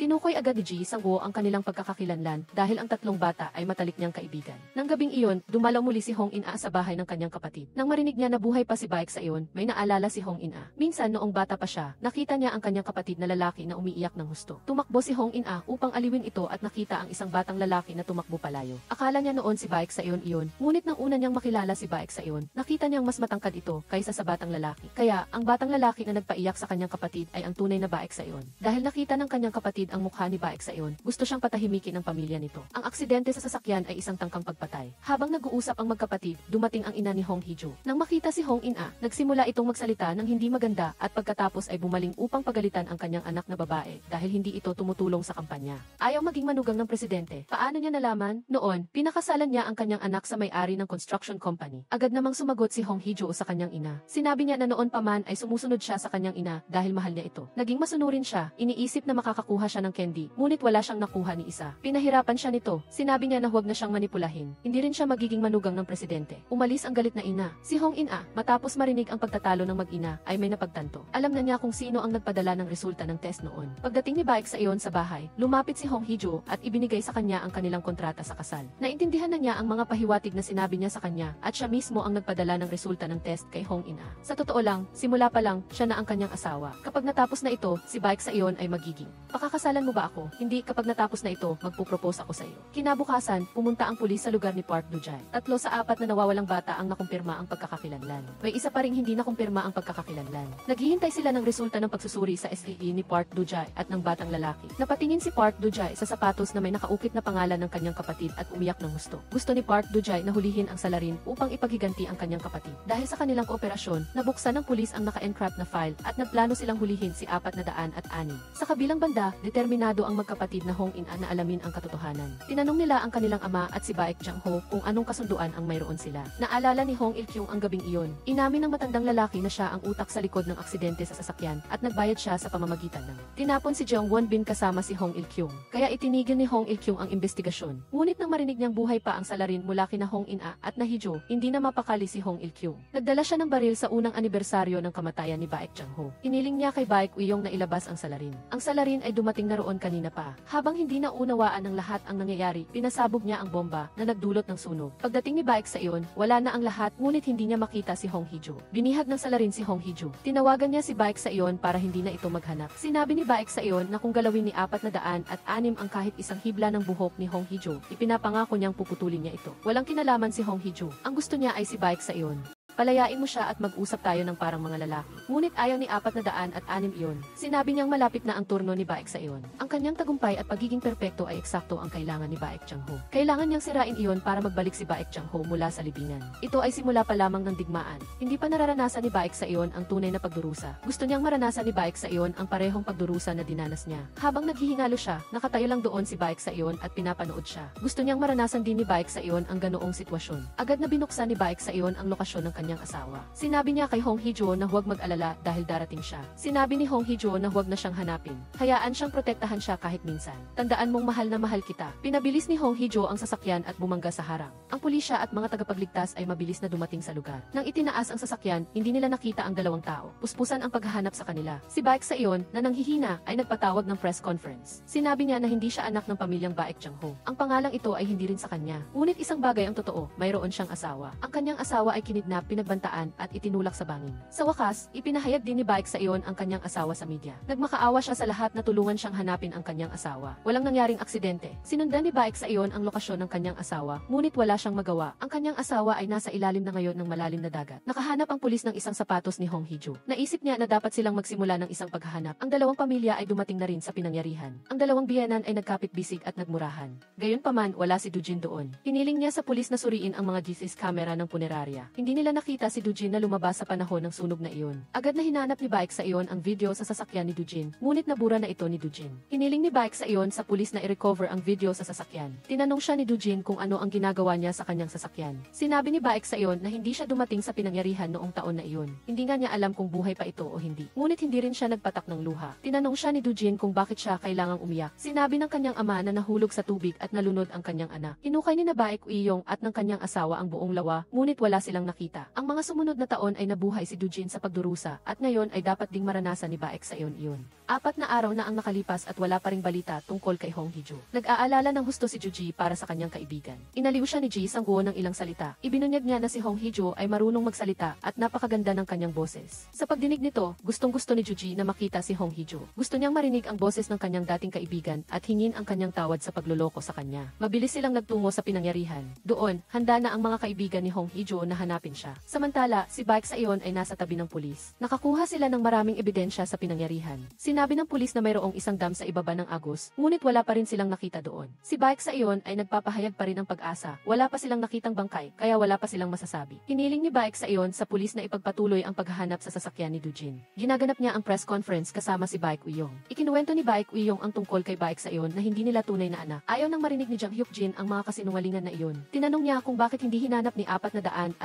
ang kanyang mga magulang at sa halip ay sinaktan si Baek Sa-eun. Sinabi ni Baek Uiyong na walang basihan ang banta kay Baek Sa-eun. Ang kanilang anak na si 406 ay nagkaroon ng mental illness matapos ang insidente ng pagkalunod. Tinanong ni Jang Hyuk-jin kung walang basihan din ang mga banta at pagkawala. Mayroon siyang recording ng boses ng kanilang anak. Iyon ang ebidensya ng kanyang krimen. Inamin na ng kasabwat na si Park Do-jae ang lahat. Isang taon na ang nakakaraan, nakilala ni Park Do-jae si 406. Hindi pa nakakita si Park Do-jae ng isang taong labis na kinamumuhian si Baek Sa-eun. Gustong samantalahin ni Park Do-jae si 406 upang ipaghiganti ang kanyang kapatid. Inamin ni 406 na lumaki siya sa pangingisda. Inilabas ni Baek Chang-ho ang mga libro ng mga bata upang iproseso doon. Tinawagan ni Baek Uiyong ang mga bodyguard upang kunin ang telepono ni Jang Hyuk-jin, ngunit walang silbi ang pagharang dahil naibigay na niya ang mga ito sa pulisya. Sakto namang pumasok ang pulisya upang hanapin si Dujin. Sinabi nila na inaresto siya dahil sa kaugnayan sa kasong pagpatay. Kahit na inaresto, matapang pa rin si Dujin. Akala niya ay inaresto siya dahil sa kaugnayan kay Hong Hee-jo. Agad siyang binigyan ng pulis ng isang video kung saan malinaw na makikita siyang sinusubukang patayin ang isang tao. Nagulat siya kung paano nakuha ng pulis ang video na iyon. Sumenyas ang pulis kay Baek Sa-eun na agad namang pumasok sa interrogation room. May nakatagong kamera sa singsing na suot ni Baek Chang-ho. Bago siya namatay, ibinigay niya ang singsing na iyon kay Baek Sa-eun. Gayunpaman, ibinalik niya ito sa kanya. Nang gabing iyon, binisita ni Dujin si Baek Chang-ho. Tinanong niya kung gusto nitong patawarin siya. Hindi nagsisisi si Baek Chang-ho sa pagsubok sa salarin. Ginawa niya iyon para maiwasan ang mga kalamidad sa hinaharap. Sinabi ni Dujin na may isa pa siyang kinamumuhian dito ang pagdadala nito ng kanyang anak at ang pagpilit sa kanya na palakihin ito bilang si Baek Sa-eun. Sa simula, hindi niya alam na anak niya ito, ngunit nakita niya ang maraming pagkakapareho sa pagitan ni Baek Sa-eun at Baek Chang-ho. At pagkatapos, ang pagmamahal at pagmamalaking tingin na ibinigay niya sa bata na intindihan na niya ang lahat. Ang pagmamalaki at kaluwalhatian na iyon ay dapat na kanya. Sinabi ni Baek Jang-ho na tinutulungan niya itong iwasan ang sakit at mga trahedya sa hinaharap kung buhay pa ang anak ni Dujin.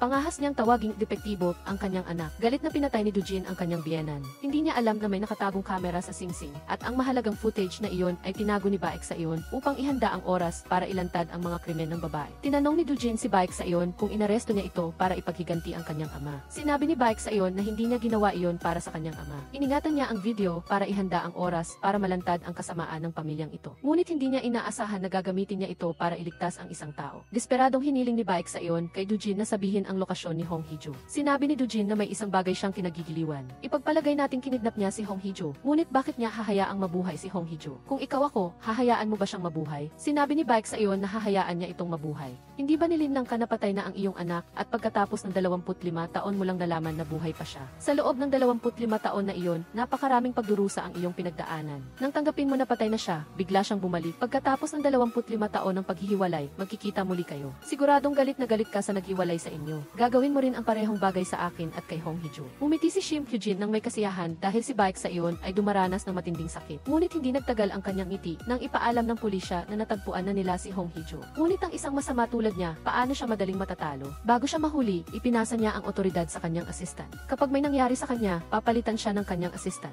Ang trabahong ibinigay niya ay ang patayin si Hong Hee-jo. Binuksan niya ang lihim na pinto. Pagkatapos ng pintuan, mayroong 2 base. Nagpunta siya sa base kung saan naroon si Hong Hee-jo, ngunit hindi niya ito pinatay. Sa halip ay sinabihan niya itong tumakas ng mabilis mula doon. Pagkatapos nito, nagpunta siya sa isa pang base, ang base na naglalaman ng 406. Sumigaw ang taong iyon na gusto niyang lumabas. Agad na isinara ng assistant ang pinto at pagkatapos ay tinutukan ng baril si Baek Woo-young. Inutusan niya ang tiyuhin na buksan ang pinto at palayain ang kanyang anak upang mabayaran niya ang kanyang ginawa. Isang putok ng baril ang umalinggaw-ngaw. Takot na natumba si Hong Hee-jo at nawalan ng malay. Nagkamali si Baek Woo-young nang buksan niya ang pinto para sa 406. Hindi siya kalaban nito. Binigyan niya ang kanyang ama ng isang bala ng awa. Ang pangalawang putok ng baril ay muling umalinggaw-ngaw. Nagising si Hong Hee-jo at narinig ang boses ni 406 na naghahanap sa kanya. Nakita ni Hong Hee-jo ang paparating na sasakyan. Agad siyang sumugod sa harap ng sasakyan. Ang tao sa sasakyan ay si Baek Sayon. Masaya silang dalawa nang makita ang isa't isa at masaya rin si 406 dahil nakita niya ang kanyang biktima. Dumating na rin ang sasakyan ng pulis. Isinakay ni Baek Sayon ang kanyang asawa sa sasakyan. Sinabi niya na tapos na ang lahat. Sinabi ni Hong Hee-jo na hindi pa tapos, buhay pa ang gumagawa ng gulo. May baril siya. Sinabi ng pulis na umuwi na lang sila at hulihin nila ang taong iyon. Narinig ng gumagawa ng gulo ang lahat ng iyon. Hinarang niya ang sasakyan ni Baek Sayon. Tinutukan niya ng baril ang kanilang sasakyan at inutusan siyang bumaba upang mag-usap. Bumaba si Baek Sayon at sinabing huwag saktan si Hong Hee-jo. Sila na lang dalawa ang magresolba nito. Umalinggaw-ngaw ang tunog ng sasakyan ng pulis. Tinanong ni 406 si Baek Sayon kung iniisip niyang nanalo na siya. Sinabi ni Baek Sayon na hindi pa siya nanalo kanino man. Ayaw rin niyang kunin ang anuman kay 406. Pang-apat, gusto lang ni Baek Sayon na mamuhay ng masaya kasama si Hong Hee-jo. Ngunit hindi niya gusto na maging masaya si Baek Sayon.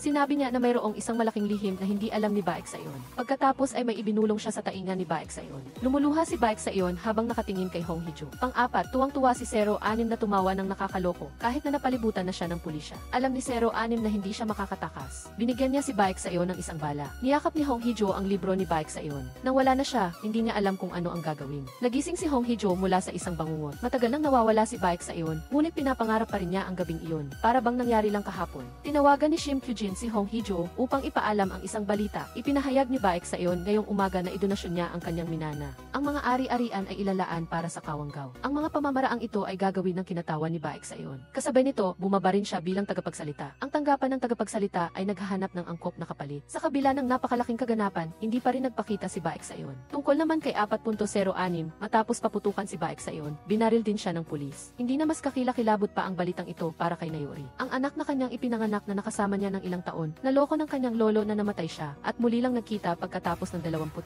taon. Hindi rin sila nagkasama ng matagal at pagkatapos ay namatay na rin. Pagkatapos ng pamamaril na iyon, buhay pa rin si Baek Woo-young. Nagsisisi siya sa mga nangyari, ang tungkol sa kanyang ama at ang kanyang anak na si Jeong Won-bin. Iyan ang naging dahilan upang ang pamilya ni Baek Woo-young, mula sa pagiging isang marangal at kilalang pamilya, ay bumagsak sa ilalim ng lipunan sa isang gabi. Nagpa siya si Baek Woo-young na itapon ang lahat. lahat. Nais niyang magsimulang muli. Nagmakaawa siya sa buong bansa para sa kapatawaran upang mamuhay sa natitirang bahagi ng kanyang buhay. Sa huli, ang pamilya Baek ay hindi nakapagluwan ng isang pangulo. Si Nayori, matapos ang 2 beses na hindi matagumpay na pagtatanggol sa kanyang anak, ay humingi ng hatol na kamatayan. Natapos na ang iskandalo ng pamilya Baek. Gayunpaman, hindi pa rin alam ang kinaroroonan ni Baek sa iyon. Paminsan-minsan pa rin bumibisita si Hong Hee-jo kay Park Do-jae. Baka may alam siya tungkol kay Baek sa iyon. Sinabi ni Park Do-jae na gusto noon ni Baek sa iyon na magpatiwakal pagkatapos maghiganti. Ngunit pagkatapos niyang magkaroon ng Hong Hee-jo, hindi na niya naisip iyon. Hindi sinasadyang nakita ni Hong Hee-jo si Kang Yang-guo na bumibisita kay Park Do-jae. Sinabi ni Kang Yang-guo na dati ay madalas siyang tanungin ng kanyang boss kung paano bumuo ng isang masayang pamilya. Marahil siya ay walang kasanayan, ngunit napakasikap. Nang gabing iyon, dinala niya ang kanyang ama upang kumain at dahil dito ay nalaman niya ang isang bagay. Bumisita na pala siya rito noon. Noong kaarawan niya, dinala siya ni Baek sa iyon upang kumain dito. Tinanong niya kung bumalik pa ba si Baek sa iyon upang bisitahin siya. Hindi na niya nakita si Baek sa iyon pagkatapos ng kaarawan niya noong Hulyo. Umuwi si Hong Hee-jo. Malungkot siya sa nakita niyang bakanting bahay. Inanyayahan siya ni Park Do-jae na lumabas o magbakasyon. Huwag na siyang maghintay pa ng ganoon katagal. 6 na buwan na siyang nawawala. Sinabi ni Hong Hee-jo na kung aalis siya at babalik siya, paano kung hindi niya siya makita? Magkakalayo na naman ba sila? Hindi siya naniniwala na wala na siya. Nang gabing iyon, dinala silang dalawa sa ospital. Pagkatapos ng first aid, nakita niyang nasa tabi niya si Baek sa iyon. Nagparamdam pa nga siya ng ginhawa sa kanya noong huling gabi. Sinabi ni Hong In-a na hindi na babalik si Baek sa iyon. Akala niya, pagkatapos ng ilang panahon ay susuko si Hong Hee-jo. Ngunit bakit hindi niya kayang kalimutan si Baek sa iyon? Tinanong ni Hong Hee-jo si Hong In-a kung paano niya nalaman na hindi na babalik si Baek sa iyon. Sinabi ni Hong In-a na kalimutan na lang niya si Baek sa iyon, hindi na siya babalik. Kaya, bawasan na lang ang sakit at mamuhay ng masaya. Sinabi ni Hong Hee-jo na magagawa lang niya iyon kung kasama niya si Baek sa iyon. Nag-iisa na naman si Hong Hee-jo. Maraming beses na siyang tumawag kay Baek sa iyon, ngunit matagal nang nakalock ang numero nito. Biglang may tumawag na hindi kilalang numero, ngunit hindi sumagot ang kabilang dulo at hindi rin niya matawagan pabalik ang numerong iyon. Kaagad niyang hinanap sa internet ang area code ng numero ng telepono. Ang tawag ay nagmula sa agam. Hindi lamang sila tumatawag sa kanya, kundi nagpapadala rin ng mga liham. Ilang araw na ang nakalipas, nakatanggap siya ng isang parsela. Pinapasalamatan siya sa perang idinonate niya sa kanila. Dahil sa donasyong iyon, ang mga batang nawala ng pandinig sa mga lugar na may digmaan ay nagkaroon ng pagkakataong matuto at makipag-ugnayan sa mundo. Ngunit saan niya nakuha ang ganoong kalaking halaga? Kaagad niyang ibinahagi ang impormasyong ito kay Shim Kyujin dahil alam niyang si Shim Kyujin at Baek sa iyon ay nagpunta sa agam bilang mga mamamahayag. Alam kaya ni Shim Kyujin kung saan nagtatago si Baek sa iyon? Pinigilan ni Shim Kyujin si Hong Hee-jo dahil may digmaan doon. Mayroong paghihigpit sa pagpasok at baka mapahamak pa siya doon.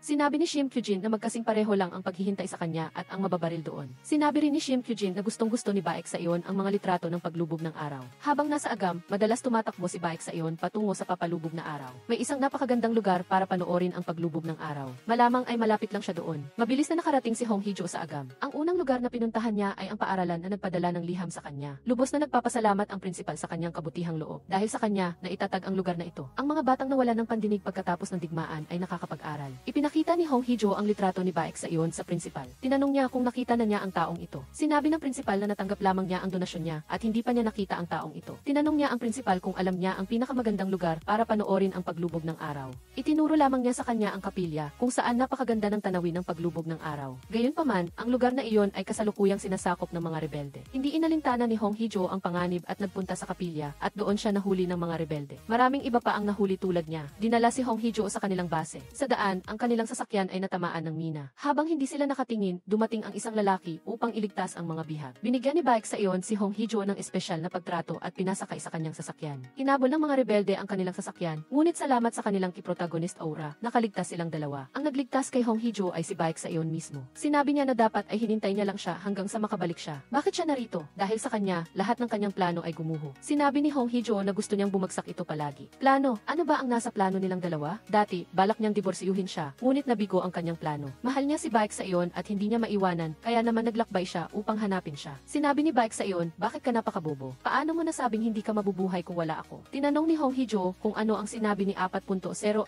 sa kanya para magmukha siyang labis na nasasaktan. Sinabi ni 4.06 kay Baek sa iyon na si Baek Jang-ho, ang kanyang ama, ang utak sa likod ng aksidente sa sasakyan. Inupahan niya ang isang hitman para patayin ang nakababatang kapatid ni Hong Hee-jo. Sa kanyang makasalanang buhay, inakala niyang protektado niya si Baek Saeon, ngunit marami na siyang kinuha mula kay Hong Hee-jo ang kanyang nakababatang kapatid, ang kanyang kabataan, at ang kanyang mga pangarap. Sinira ng kanyang ama ang lahat ng iyon, at ang sinabi ni Hong In-a ang nagtulak sa kanya upang umalis ay, alam ni Hong Hee-jo ang lahat, ngunit isinugal pa rin niya ang lahat para kay Baek Saeon. Dahil pakiramdam niya ay hindi siya karapat-dapat kay Hong Hee-jo, kaya siya napunta rito. Kailangan niya ng oras para parusahan ang kanyang sarili. Ang tanging layunin niya ay palayain si Hong Hee-jo. Kinasusuklaman niya ang kanyang sarili. Kailangan niyang parusahan ang kanyang sarili habang buhay. Sinabi ni Hong Hee-jo na kung gusto niyang magpaparusa, siya ang magpaparusa sa kanya. Sinabi ni Baek Saeon na pinaparusahan siya ni Hong Hee-jo sa pamamagitan ng pagtayo sa harapan niya. Gusto niya siyang yakapin, ngunit kailangan niyang pigilan ang sarili. Kaagad na niyakap ni Hong Hee-jo si Baek Saeon. Nagkaroon sila ng mga masasayang sandali. Binuksan niya ang screen ng telepono ni Baek Saeon at nakita niya na ang wallpaper ay ang paglubog ng araw. Sa 3 taon nilang pagsasama, hindi pa niya nakita ang telepono nito. Sinabi ni Baek Saeon na puro litrato lang niya ang laman nito. Kaya siya napunta sa agam. Sinabi ni Baek Saeon na malayo siya sa kanya dito, ngunit nakikita pa rin niya siya. Ngunit hindi niya inakalang magkikita sila ng ganito. Tinanong niya tungkol sa donasyon sa ilalim ng kanyang pangalan. Sinabi ni Baek Saeon na ang 2 bilyong won ay ang halagang ibinayad niya sa kanya. Nilabag niya ang kanilang kontrata sa kasal. Hindi niya gustong pakasalan siya sa pangalang Baek Saeon, kaya diniborsyo niya siya upang pakasalan siya sa ibang pangalan. Pagkaraan ng ilang panahon, bumalik sila sa Korea. Bumili sila ng bagong bahay at inimbitahan ang kanilang mga kaibigan sa isang party. Nagpalit din ng pangalan si Baek Saeon at naging suon na nangangahulugang itanging pag-ibig sa mundo. Pagkatapos ay nagtaas ng baso ang lahat upang ipagdiwang ang kasal. Inanunsyo ni Nanay Ori at Chi Sang-woo na malapit na rin silang ikasal. Kahit na magkasama silang naglilinis, nag-aalala pa rin si Baek Saeon na baka mapagod si Hong Hee-jo. Sinabi ni Hong Hee-jo na gusto niya ang masiglang kapaligiran kanina. Sinabi niyang bumalik na siya sa pagiging interpreter sa Gihi Station. Sinusuportahan ni Baek Saeon ang desisyon ng kanyang asawa. Naalala niya ang sinabi ng kanyang asawa kanina at sinabi ni Baek Saeon na kung gusto niya ng